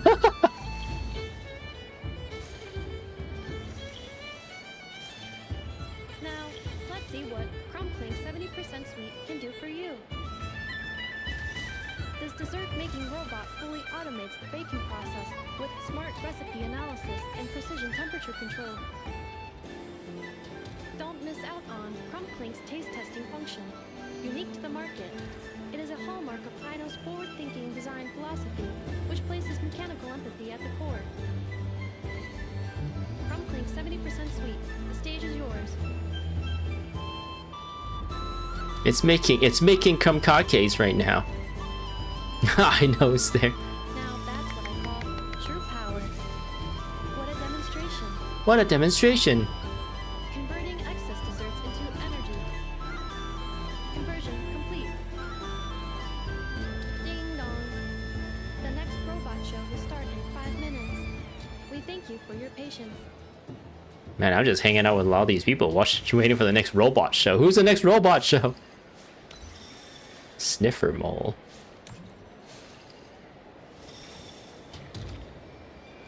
The robot show will now begin.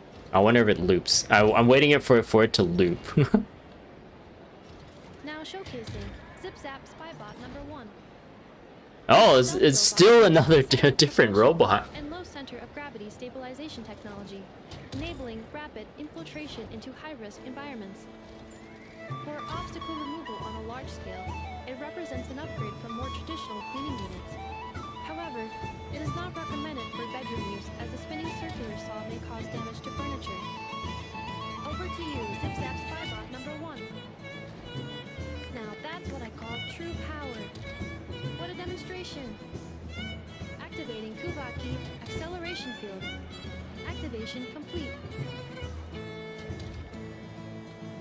Ding dong. The next robot show will start in 5 minutes. Interesting. For your patience. Maybe we can find all the robots? No, they all disappear, like that big guy. The Knuckle Duckle. And the other one came from back here, right?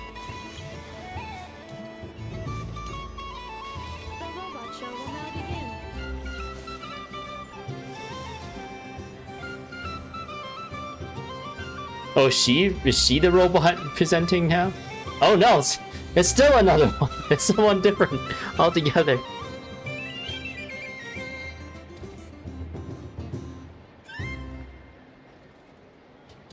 The next showcase is everyone's favorite prospector bot, Charred Lombro. I'm not a prospector bot. I'm the trash king.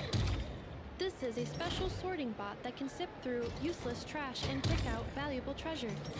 Its manufacturing history remains a mystery, but Aino and I are both delighted that it has joined the Crap Shop family.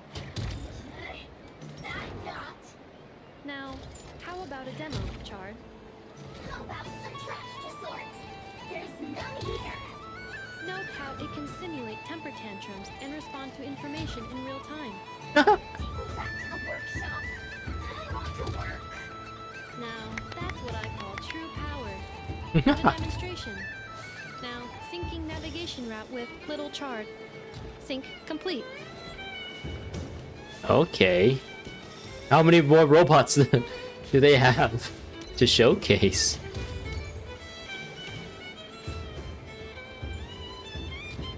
Ding dong. The next robot show will start in 5 minutes. What do these guys have to say? Yeah, brother, I've just been through a breakup. Console me, brother. Ease my aching heart. What was it you told me a while back? The scent of love is in the air. So I thought, but alas, 'twas but the scent of dirt in the ground. Oh yeah, well, I'm sorry, but it sounds like your dumb nose is playing tricks on you. That's a little bit random. Robot show about to begin. Oh, it's another different one. Why is this one dancing? Why does she look so sad? We are proud to present Inefa. That's me. That's me. I am a multifunctional robot for domestic applications, integrating smart cleaning, precision cooking, emotive communication, and various other modules. When necessary, I can autonomously deploy the multi-purpose smart assistance unit, Verdita, to ensure the safety of important personnel. This includes the just-in-time pickup of candy wrappers and similar items to prevent Aino from tripping over them. You weren't supposed to mention that. Acknowledged. Proceeding to demonstration phase. And we don't need a Rakita demo. Everyone's seen her already. Roger. Amending demonstration program. Moonlight detected. Kuvaki ready. Ooh. Oh, they're reusing the thing that they had where she's carrying her during one of the Archon quests. During the cannon Archon quest. We're firing the cannon. Is that how it ends? Aww, I really thought you were gonna send me home. When did you learn to scare people, huh? Bad enough. Do you see this, Aino? It's a crunkake! You made it yourself, didn't you? Wait, how do you know I was hungry? Correction. You are not hungry. You merely desire food. However, consuming extraneous snacks is acceptable during a festival. Come, celebrate Moon Prayer Night, Aino. Yay! Oh, you're the best, Inefa. Festivals are awesome. Huh? I guess, yeah. I think a lot of people probably miss this whole interaction if they're just like sticking around and following, just like strictly following the, what do you call it? Like the objectives. Where else can I go? Let's look at the map. So we did that. So we did that corner. So there's Albedo and Traveler. Albedo, Traveler. Did we do the Yehoda? I think we did do Yehoda. That's a Pokemon battle, right?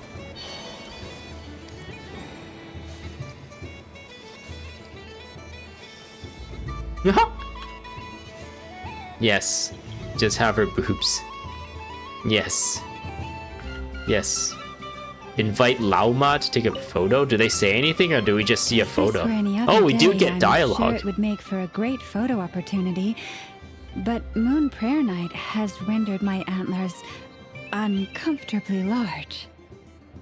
Doesn't it look like this rhyme-horned deer has 2 sets of antlers?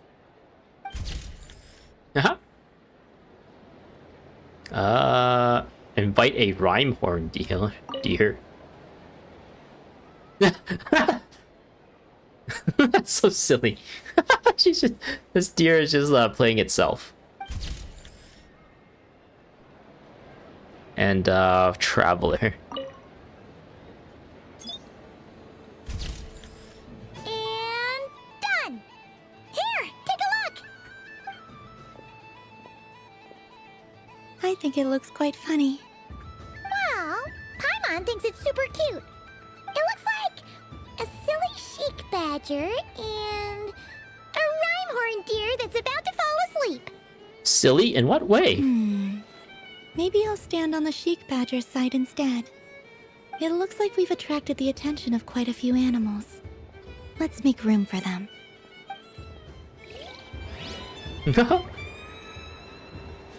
Is there anyone else? No, it's only those 3. Oh, that looks like a... Is that a Celia? Or a Kuhenki? Take balloon? Oh, it follows you around like... Oop. Like your little gizmos. Wow, the Frost Moon Scion. Okay, this is still Yehoda. looks kind of plain, but it's pretty cool once you get into it. I don't go to Hisi Island much, but it's got that, like, old world cultural feel. And if culture means we get more festivals, I'm all for it! Hello, Yehoda. Columbine... hello, Moon Goddess? That was too close. I almost gave the game away in front of the staff. Oh, wait, what's the deal with her shoes? They don't make a sound when she walks. Ah, she's using With a pair Hydro. of those. Do you like balloons too? Balloons? Oh, you mean those? What's so fun about balloons? I'm not a kid anymore. They're probably more up my Sino. alley. She has one on her head. Yes. The animals seem very curious about these strange flying objects. I was drawn here by their voices. I recently learned a fun new game you can play with balloons, so I decided to come and give it a try. A new game? Things upside down. Hello. Welcome home, Moon Goddess. Here to buy some balloons? Yes. Could you give me a few that haven't been inflated yet? Are you sure? I guess it's not a problem, but... Yes, please. Thank you. Uninflated balloons? But those are just little rubber pouches. What does she want with those? Would you like to play the balloon game, Yehoda? Huh? Sure. I guess. How do you play it?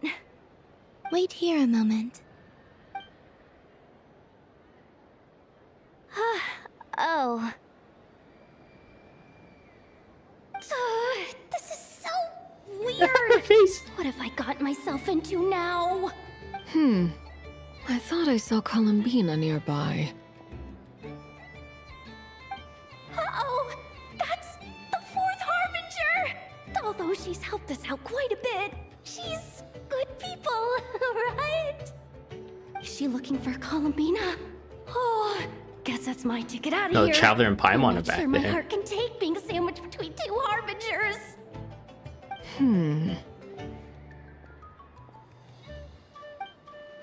Which stall is she checking out? Oh, it's that other Frost Moon Scion's one. Try on the headgear, see what it's like having antlers or animal ears for a day. I guess that's what Sandrone picked up. Oh, I wouldn't be caught dead wearing that stuff. So embarrassing. I have enough gear to carry as it is. Wait, what? She put it on? Yeah. Her faces. How peculiar. This would take some getting used to. I wonder if this is what it's like for Lynette. She's thinking about her children. What is this? She was so intimidating a moment ago, but now, dang, she's really rocking those ears. She's getting turned on. She make them look so cool. I suppose I may as well keep them on for now. All part of the festive experience. Both Arlecchino and Sanchone went for the ears. She's coming this way. How do you do, Miss Yehoda? Oh, jeez. Don't talk to me while wearing that thing. Where am I supposed to look? Oh, hey there. Hat guy and Durin's back there. I'm looking for Columbina. Have you seen her? Yeah, she said something of a balloon and just walked away. She just... Huh?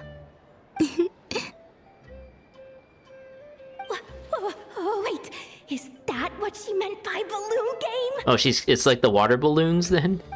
Oh, that's why she wanted empty ones. Huh? Oh, headshot. No fair!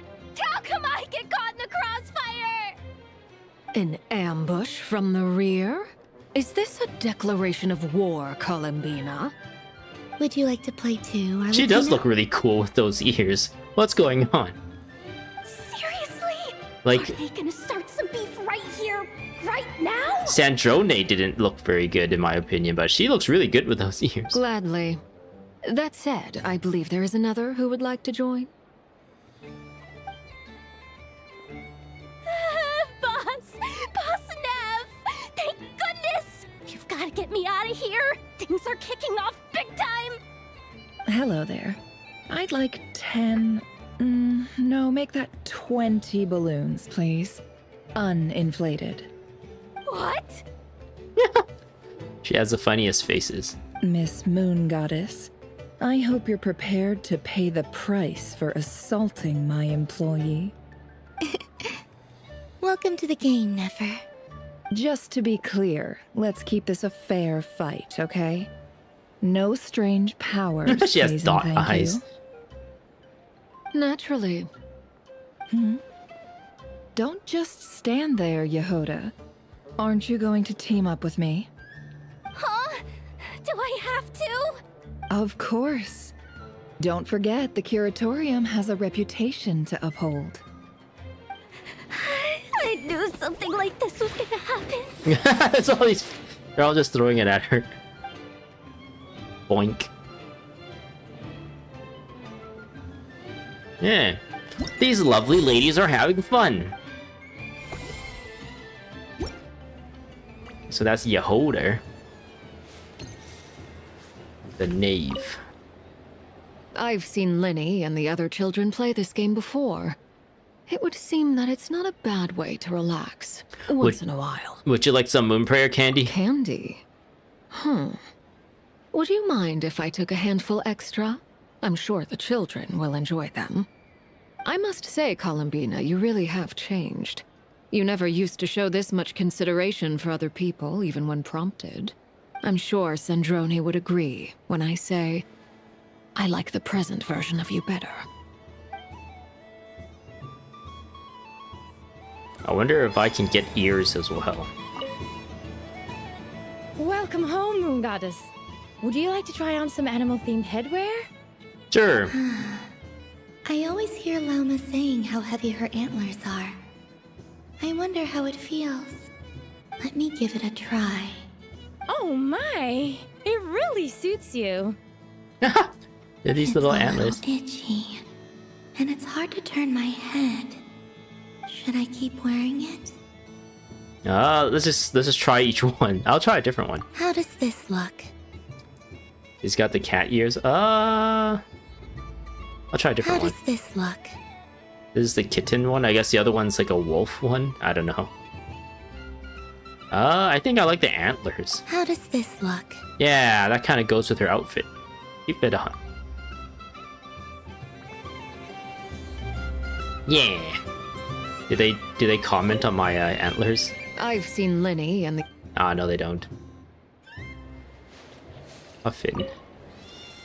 Aren't you gonna sleep, winged one?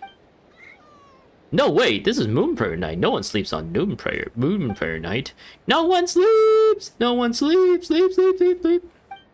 Shh, be quiet! You're hurting my head with all that racket. Wait a sec, that's the Moon Goddess, the real Moon Goddess, and she's looking this way. Huh? Huh? Idiots, you're blocking her way!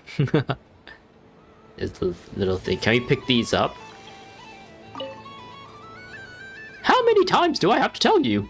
When you spin around, look up at the moon. The moon, got it? Not at me. Do I look like the moon to you? Sorry, teacher.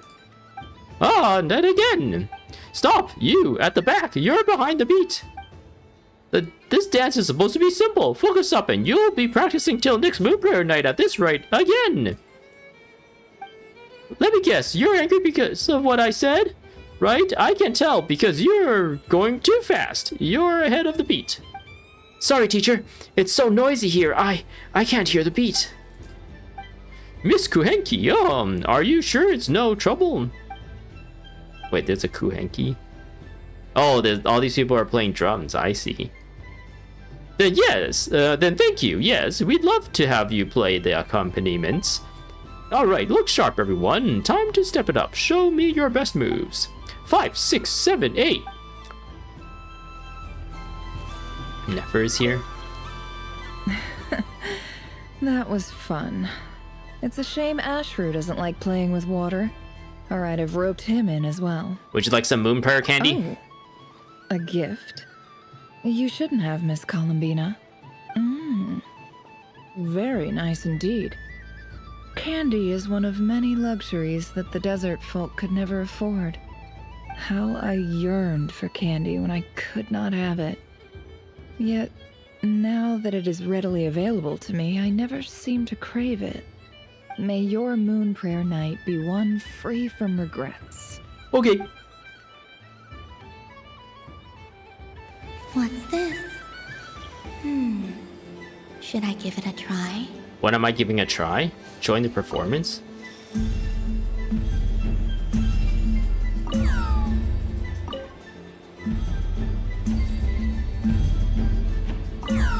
Wait, what?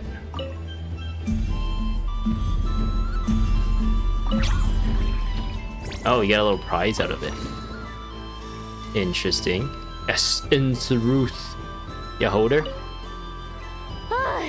I just had a water fight with 2 Fatui Harbingers.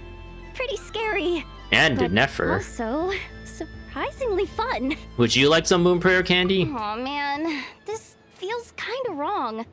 Like, shouldn't we be the ones giving you candy rather than the other way around? Oh. I guess I'll just take one. Okay. What flavor is that? Kelp flavored. It tastes like That's muddy grass. full of muddy grass. After being rear-ended by a blunt-horn rhino, then face planting the ground. I'll never get this taste out of my mouth. It's delicious. I'm glad you think so. I made it with drugs. Okay. Ooh, what's this? I wish for a never-ending supply of Laka berries. What a humble wish. Probably written by a child. Oh, we got a Lauma thing. Is that Gotcha. Lauma the Moon Chanter?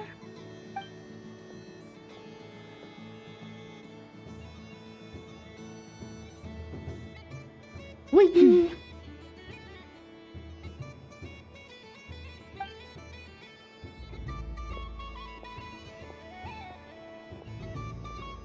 Oh, she hung up a wish? That the long plume ibises would stop biting me. Oh dear, poor Lauma. All right. I'll write that one down for you. Oh, that was for someone else. Horse Patrol Hound.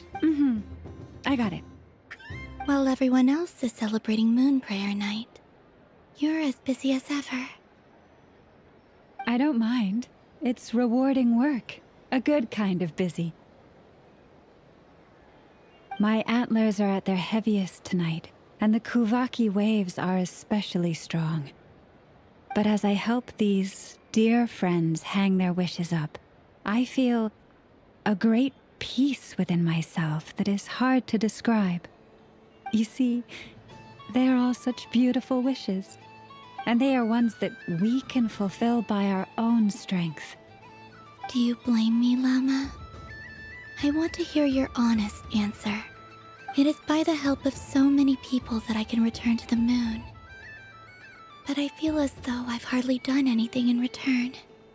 You've done plenty, Columbina. I say this in earnest, both as someone who knows your history, and also as a friend who has seen what you've been through. What about as a moon chanter? I feel proud to honor our moon goddess's wish, and I'm sure any moon chanter in history would have felt the same way. Thank you for your kind words, Lauma. But... Since you asked for my honesty, I won't lie to you. My feelings are mixed right now. Besides pride, I also feel, I suppose it's a reluctance to let go. Once you return to the moon, we will be far apart and separated by a false sky. I'm sure those of us left behind will gaze up at that sky, yearning for the moon once in a while, just as you used to do. I will miss you, Lauma. I will miss you all. I hope to stay in touch. I will try and find some way to send messages down from the moon. Perhaps you could use Kuvaki. I've heard Yehoda say that signals can be sent using long and short waves, or strong and weak lights. That sounds a little complicated.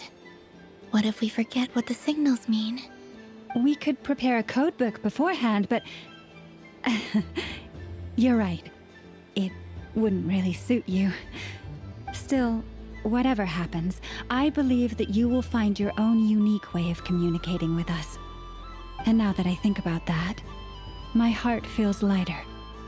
Because you trust in me? Yes. I have faith in you, and in the power of truth. In my experience, the truth tends to be difficult, but that's what makes it stand out from what is false. So I'm confident that your thoughts and your love will shine through the curtain of lies. We will know it when we see it. Thank you. Now, could you help me hang up my wish? Is this... What does it say? I wish that all who dwell in this moonlit world can find a place to belong. And I wish that I shall one day see my friends again. That's Paimon and Traveler. It's 2 wishes.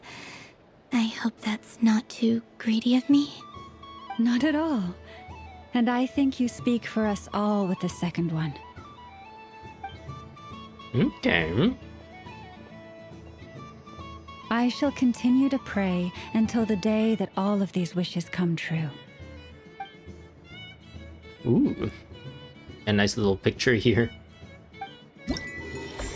There's one more left, and that's with Traveler and Paimon, isn't it?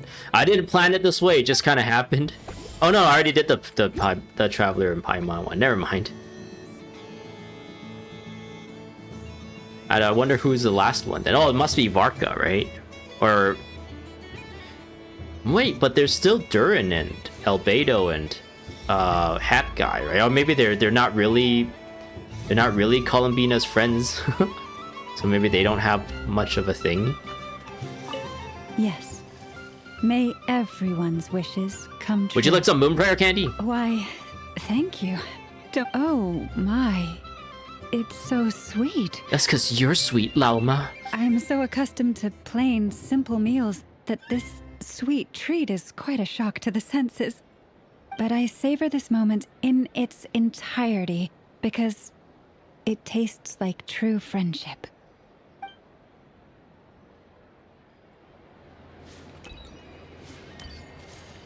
Oh, we have another thing here. Miss Laliki! Akin's been following you all this time. She has a dragon horn. Oh, So it has. Hello there, little kitty. May the moon light your path. Did Lady Lauma send you? Or was there something you needed? Sapphire. You'd like some moon prayer candies? Can they eat that? We'll give them diabetes. No? I believe it wants that box. The one with the moon prayer candies in it. Oh, I see. Here, kitty. Come on. Here you go. Thank you, Lady Da-na-na-na-na-na. Huh. Mr. Cantor, did you see that young lady dressed as the moon goddess? When did she leave? Sorry, no, I was looking at, He was looking at her. He was too busy looking at her crouched down. I see. The resemblance was uncanny. She seemed like the true Lady Kutar, the one who guides souls. Like the one soul that she guided just now? Meaning you? You mean me? I'm right here. Do you not see me anymore? Did I disappear again? Somebody call my name, Traveler, call my name. Did I say anything else? Huh. Mr. Cantor. Oh no, she doesn't. Sorry, no, I see. The resemblance was...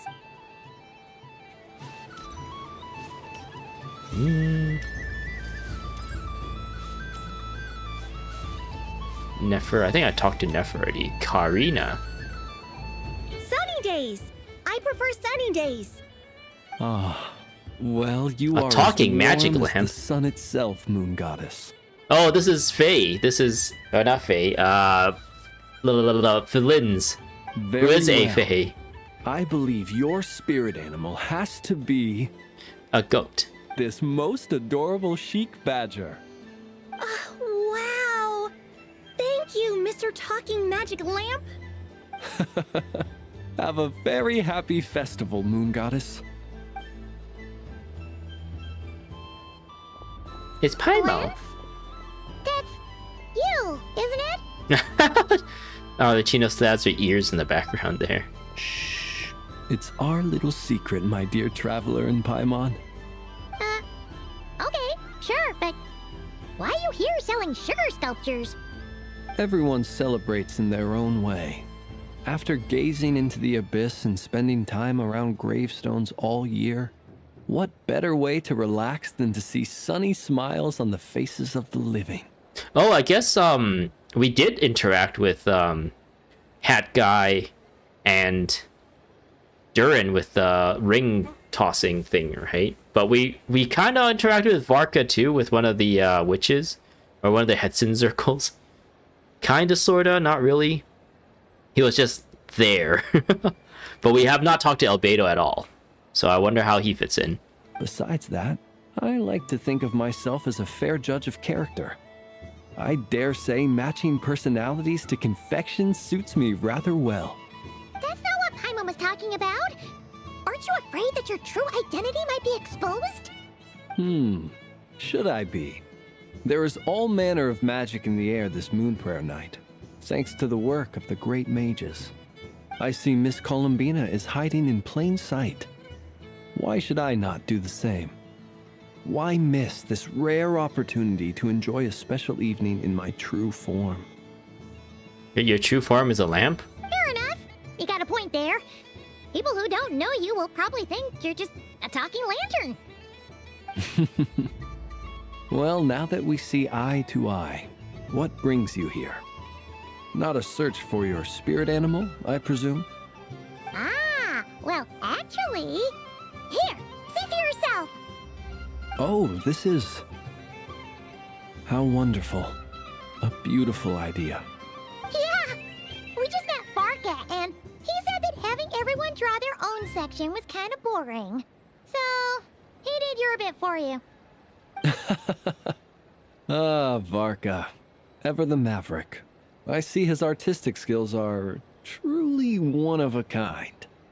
In that case, I shall paint something on Mr. Albedo's behalf in a short while. What? Why not now? Ahem. Welcome home, Moon Goddess. Phew, that was close. Hello, Flins. She recognized you right away! What keen eyes you have, Miss Columbina.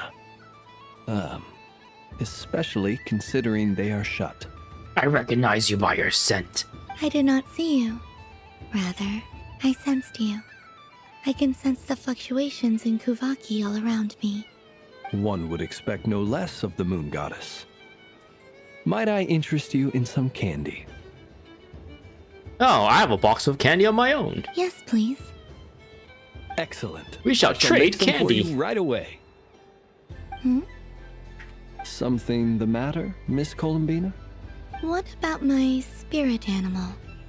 All the other children carrying sugar sculptures are talking about it. Wait, is she taking the test seriously? Ah, my apologies. How could I neglect that? You are quite right, Miss Columbina. Every one of us has a magical creature living in their heart. Would you permit me to help you find yours? Yes, please. Yes, please. Do you prefer the day or the night? I like the night. The night is still young. Night. Oh, she does like that. Which of the 4 seasons is your favorite? Fall. And no mosquitoes. Winter. Oh, damn it. Think of a perfect day. What is the weather like? Sunny, rainy, or perhaps cloudy? Sunny. Rainy in the morning, sunny at night. What kind of answer is that? Forests, lakes, and open seas. Which do you prefer of these? That all sounds like outdoor. I want to stay indoors. I like them all. Imagine you opened your very own shop. What would you sell there? Drugs! Moonlight, I think. Wow! Paimon would totally shop there. How much would it sell you for? It wouldn't cost anything. You'd just need to visit. Aha! It will cost you your I time. know what your spirit animal is. Here, for you. Oh, it's a Kohenki! Indeed. A free-spirited being with a deep love for all things here in Nodcry, who selflessly lends her aid to as many people as she can reach. It is the perfect fit for you, Miss Columbina. Thank Linz, now I want to give this a try. It would be my honor. But you shall have to forgive me. We have known each other for quite some time. I doubt there is any answer I could give that would come as a surprise to you. So he gives us like a Paimon sugar sculpture, sugar figure. So instead, would you accept this sugar sculpture as a token of our friendship? It's a lantern. It's a lantern, it's not Paimon. Hey, why don't you two go enjoy your candy over there? Paimon wants to try out this spirit animal thing too. Right, Flintz? Come on, play ball. I got this drawing done. You can read her mind. But I want to hear Paimon's answers. But it'll probably take ages. Paimon's a complex soul. And we don't want your candy to melt while you wait, huh? Oh. Okay then. Okay. Paimon! Phew. Nice excuse, Lady Paimon. That was some quick thinking. Yeah, no thanks to you. A little help next time?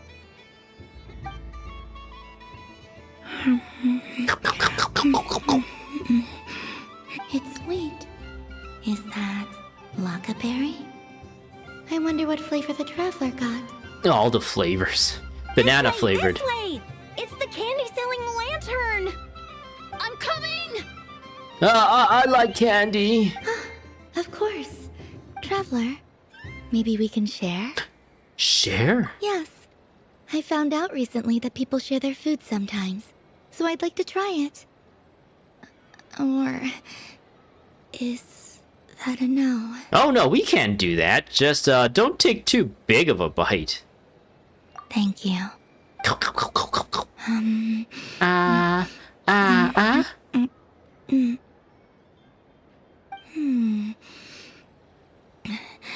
Yours is a little more sour than mine. It's lemon flavored. You try it. I'll just have a little nibble. Don't mind if I do, haha. Are you sure? Amazing. What is? My sugar sculpture has shrunk, yet my heart is filled with feelings of sweetness. We'll be calling you hyperglycemia very soon here. I will remember this feeling. Hypoglycemia. Would you like to take another bite? Sure. Okay. Ah, we've done it. Yeah, I've done it. Flynn's was my last one. Wing! Can I actually see that? No, I can't. Oh, I can talk to them to end this whole thing. Welcome home, Moon Goddess. I guess we did the whole thing. There isn't any like random stuff going on that I'm missing, right? Can I go up here? Nope. Hiya! I've talked to these guys already, right? You guys want some candy? Thanks for coming here with me, Hat Guy. Are there any games you'd like to play? It's your turn to pick. Why does that hamster think you've grown up? I know you don't mean that. Even if you won't admit that taking some time to compose yourself is important, I can see that otherwise you'd have taken off your hat. Yeah, you know. Looks like Albedo's socialization program has been... You want some candy? Candy for me? It reminds me of Good Hunter, a restaurant in Mondstadt. I always have to resist the temptation to go there unless I'm ordering food. I understand your homesickness, Miss Columbina. I have a double dose of it, because both Simulanka and Mondstadt are my home. Can I give Hat Guy the thing now? Dunbina. Why does that? I know you. Skip. Looks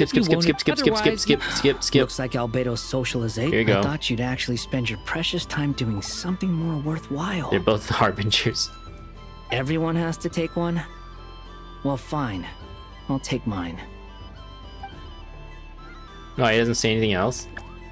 Because he's cool that way, that's why. Now we gotta look for all the other people. Sandrone, do you want candy? Candy? Oh, there we go. What's there to see on that? Let her go up there. You're giving me candy? Because you're sweet enough. That doesn't like you. This had better not be some weird prank. I guess it depends which one you choose. Coffee flavor? I thought you she got it made coffee. special for her? It's extra strong too. Huh. You didn't do all this just for me, did you? No. Hey! Don't take it away! I never said I didn't want it. I mean, you can't unmake the candy now. I didn't make it. That guy over there did. You actually saw me. You probably overheard us. Does any of these people want to... I guess not. I talked to this person? No. So that's the guy who made the candy. I think I talked to everyone at this point, right? And I'm glad I caught this little like weird show here. You could, I think... The next robot show will start in 5 minutes. Is it gonna be another one? Thank you for your patience. Is it just restarting? Oh, there's this guy right here.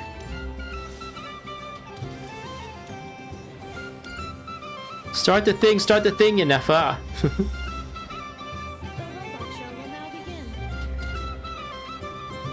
So who was the first one I saw? Yeah, that's the first guy I saw. So it just restarted. It's looping now.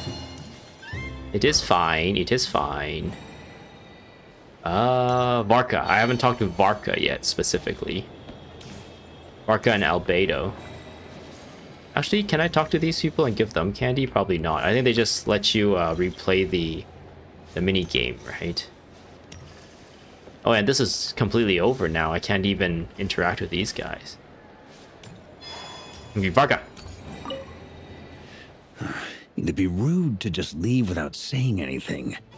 But at the same time, I don't want to barge into their lively conversation just to announce that I'm leaving. I guess I'll just wait a little longer. Oh no, he's socially awkward like me. Huh? Albedo? This sketch is for you, Grandmaster. Oh, a gift for me. Thanks. Let's see what you've done for me. The north wind left in the lurch. Mr. Albedo, would you like some moon prayer candy? Thank you. It seems I've picked lemon. It strikes a good balance between sweet and sour. This has piqued my curiosity. What if we were to add citrus and other spices, then enhance the flavor via caramelization? Perhaps I should take the time to try this out. Interesting. And what happens if you go to Varka? Huh? Albedo? This sketch is for the north wind left. Here you go, Varka. I get one too? Nice. Man, she looks so much taller than her. What is that? Oh, it's so familiar. Don't tell me. Oh, I got it. It's like the candy jar dropped into a vat of today's boon. Is that like a alcoholic beverage of some kind? Seems I'm a proud recipient of today's Feast of the Moon, huh? Okay. But look how tall this guy is. Dang, is he gonna be the tallest character in the game? Is he gonna be taller than Ito? Is Ito the tallest character in the game at the moment? Our playable character? Alright, Paimon, take us out of here. Traveler. Hey there, Columbina! Are you done checking out the festive amusements already? Oh yeah. Are you sure you don't want to look around some more? You might... Right now, what I'd like to do is... Would you like some candy? Oh! Candy for us? Thanks a bunch, Columbina! Don't mind if we do! Whoa! This one's intense! It is sweet madame flavored. What about you, Traveler? How does yours taste? Like smetana, I think. A very novel flavor. Oh, sounds good. Paimon's drooling now. Are there any more smetana candies in the box? Here's a sticky honey rose flavor. Yes, I believe so. Okay, gotcha. Let's see. Have you tried any of them yourself? I'm hyposelenia, not hypoglycemia. Of course I've tried them myself. Paimon, could you pick out 3 smetana flavored candies? Sure. This one, and yep, this one looks right too. Okay, that's 3. Here we go. 1 per person. All together then? It's so sweet. So sweet. Sweet. Sweet. Sister. Sadistic. Surprise. Alright. Yeah, take us home, Paimon. Traveler. Columbina! Finished with the festival already? Yeah, I think I had my fill. Really? You're sure you don't want to have a little more fun out there? Final answer. Final answer, Paimon. Yes, I am sure. Alright.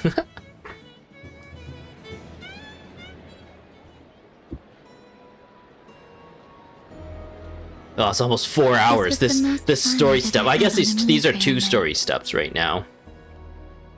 Everywhere I went, people were saying, "Welcome home," and there were friends at every turn. I only wish it could last longer than one night. Oh boy, do I want to just finish things off? Because I think like the next part will probably be like another 20 to 30 minutes. And I think I'm gonna have to like, after this dialogue section, I hope it doesn't automatically lead into the next part. Because I think it's going to... I don't know, it already feels too long, so any longer makes it feel longer.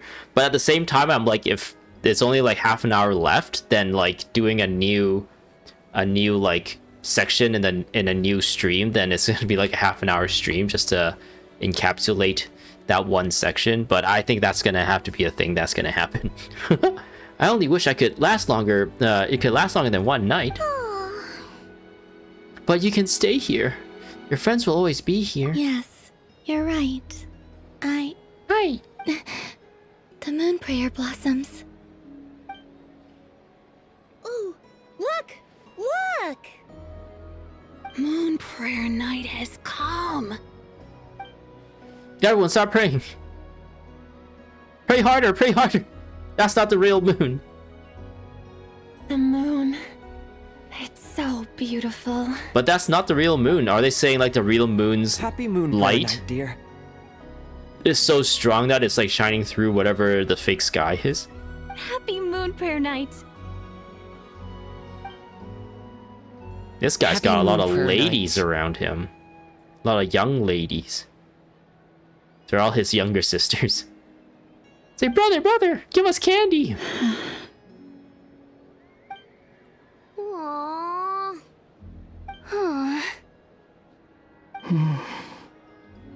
Gosh darn it, bongo head.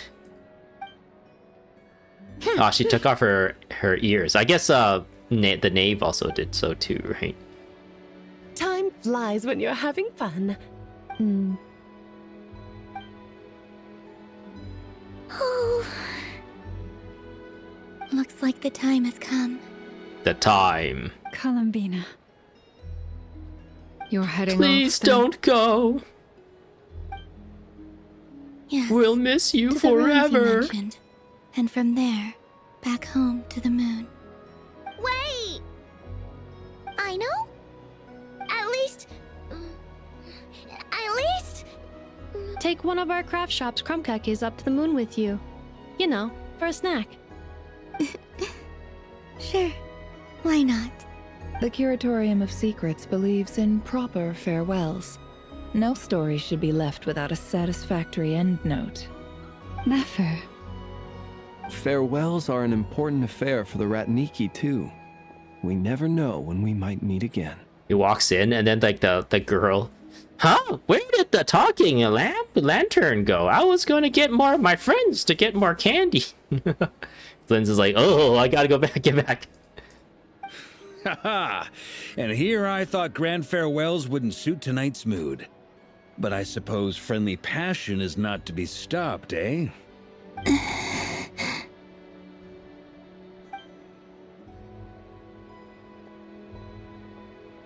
All our friends are here. We made a little something for you, Columbina. Ta-da! What is it? It's a page. Can't see. A Moon Prayer Night greeting card with drawings by all Oh of your wow, friends. Albedo. The little cat and Durin. That's supposed to be a symbolic version of the Wanderer, the Dodokos. Varka. Wait, Varka's drew Flynn's, right? And I guess Flynn's drew Varka? Or was it the other? Didn't they say something about Varka drawing someone else? I don't remember. Paimon. Traveler. Sanjone drew her getting bitten by that thing instead. Or drew Columbina getting bitten by that thing. They have like a kid drawing of Inefa and Aino. So Aino must have drawn that. Yehoda.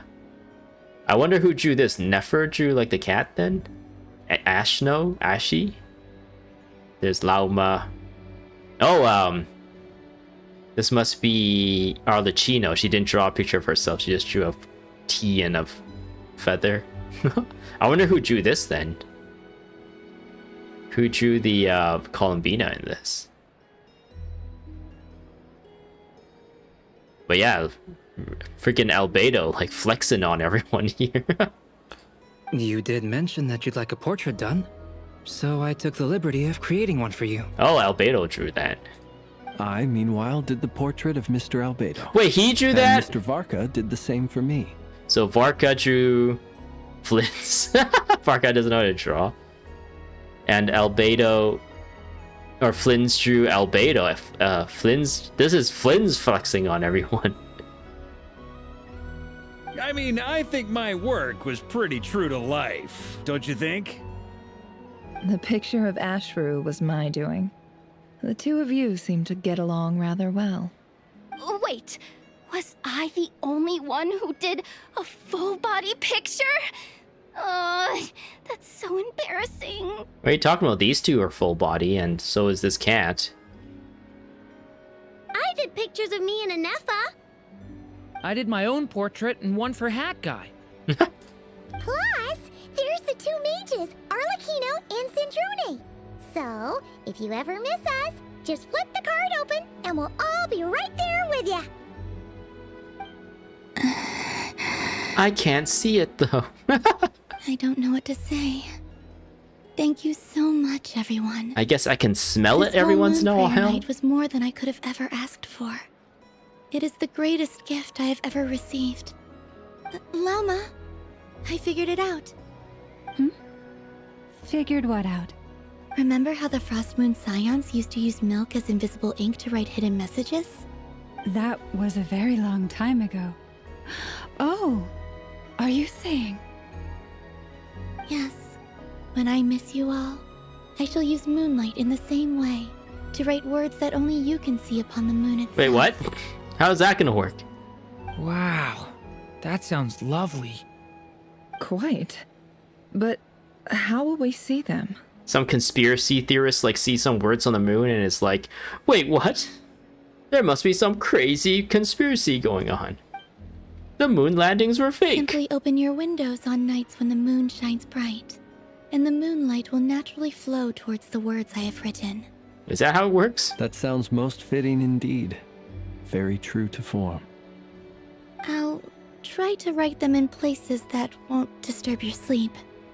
I, for one, would sleep all the better for having read one of your messages before settling down for the night. Exactly. So don't worry about disturbing anyone's sleep. Just promise you'll write to let us know you're okay, alright? Alright. All right. I promise.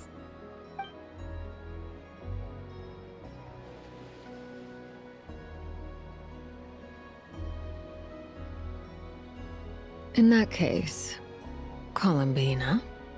I'm ready. I'll stay with you to the end. Wait, what? Let's go. I'll stay with you to the end. I'll stay with you to the end. Let's go. I don't know why they let you choose that, because she doesn't say it. She says, let's go. We were playing as both the Traveler and Columbina a little bit, because we were choosing her her dialogue. Oh my goodness. Just a few moments.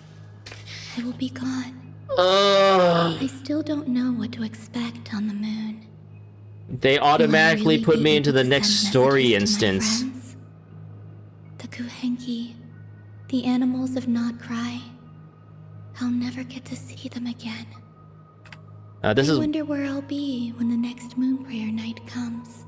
This is one aspect of the game that I really don't like, where there's like no real breakpoints from the story, but then they're like insistent of making the story like so long. Like, who has time to sit down and do all this stuff and actually appreciate what's going on? But then like, I don't want to just like break it. It doesn't seem right to just like pause. And I don't even know what happened if I exit and come back. Like, how do I get back here? I don't know. Oh,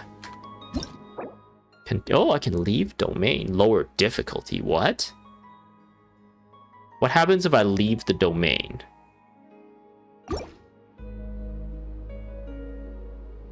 Oop. It took a second. Okay. That's good, right? What does it say for my my thing here? Set out on the path back to the moon. So we are on Return to the Moon. If I turn on the browser here for a second.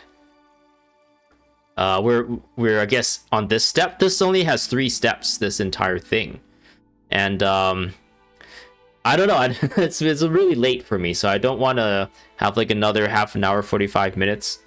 It's already I've already been streaming for 4 hours, so the first 2 parts of this, it added up to 4 hours. But I guess it's like the second part was really up to your own pace, because you can spend as much time as you want, kind of like looking around and looking for people to talk to and seeing what they say and doing all the activities, and like watching the Inefa and I know like performances with the demonstrations of those robots. I don't think like a whole lot of people would have stayed for that, but I did. So yeah, this entire section was like super long. Or I guess it was this entire section. So yeah, I'm gonna continue the next part in the next one. I think the next time I turn on a stream. Let's get rid of that. We'll continue Return to the Moon in the next stream. Even if it's just like 30 minutes, 45 minutes, I think I'll just kind of go by that time frame. But who knows, maybe it just drags up into like an hour and a half. It could potentially be that long, even though it seems like it is wrapping up the story now that we've gotten to the point where she is going back to the moon. I'm still thinking there's going to be some weird excuse for her to come back where she's like, oh, maybe it fails. Maybe she's like finds out that going to the moon, she has like, there's like an easy access to come back. She discovers an easy access to come back. That'll be kind of a cop-out, but I think she's such a popular character that it'll be a shame that she just like leaves the story completely. I think a lot of people want her as like a playable character. The fact that you played as her and she has like walk, run, and jog animations and stuff, I think might be telling that she's still a playable character. And yeah, at the beginning of the stream, I showed off. Many insects have a compulsion to... What was I saying? In the beginning of the stream, I was saying they released like a YouTube short that was showcasing Columbina a little bit as a Hydro character. So it's like they're really it seems like she's on the way of being a pullable character, a playable character at some point. So yeah. Oh yeah, I got this like back, what do you even call this? A name card. It's a Duolingo thing. You get this by doing 3 Duolingo days in a row, like doing 3 days in a row, 3-day streak, and yeah, you get like this Duolingo. Where is it? This like Duolingo Paimon as well, which is kind of adorable. So yeah, this is something you get from doing something outside of the game. I'll claim these. An important day. The whole point of holidays is to kick back and have fun. Moon Prayer Night. Enjoy the last night in the sublunary sphere. I don't know what sublunary is. Between the eternal and the ephemeral. I don't know why I struggled reading that. The moonlight will always find a way to connect us, night or day. Alright, got some primo gems out of that. More towards whoever the next character I want, I guess. Except we call that light hope. Okay, well, I'm gonna end things here. I think I've kind of done way more than I really intended to. I really intended to only like stream for about 2, maybe 2.5 hours at most, but the story just kept going and going and going. We were stuck as Columbina for a lot of it, and I didn't really... I don't know where like checkpoints are and stuff, but I feel like if I exited during that time, I would probably have to replay everything again. But at the very least, I was using the browser to kind of tell me where the quests are kind of like delineated, so I was a little bit more confident that there was a checkpoint here. And yeah, I kind of took a gamble when I left there, and I won the gamble. So yeah, I guess we can just walk back in. It will just take us back to where we were. We might have to see that cutscene again, that initial cutscene of her walking out, but that's okay. I don't think that's too bad. Okay, I'm gonna head out now. I'm gonna go to the washroom real bad, actually. Hope to see you guys in the next one. Thanks to those who came in to chat. That was pretty fun. It's always nice to have someone in chat, so I feel like I'm actually talking to someone, even though for the most part I do just ramble as if there's people. Alrighty.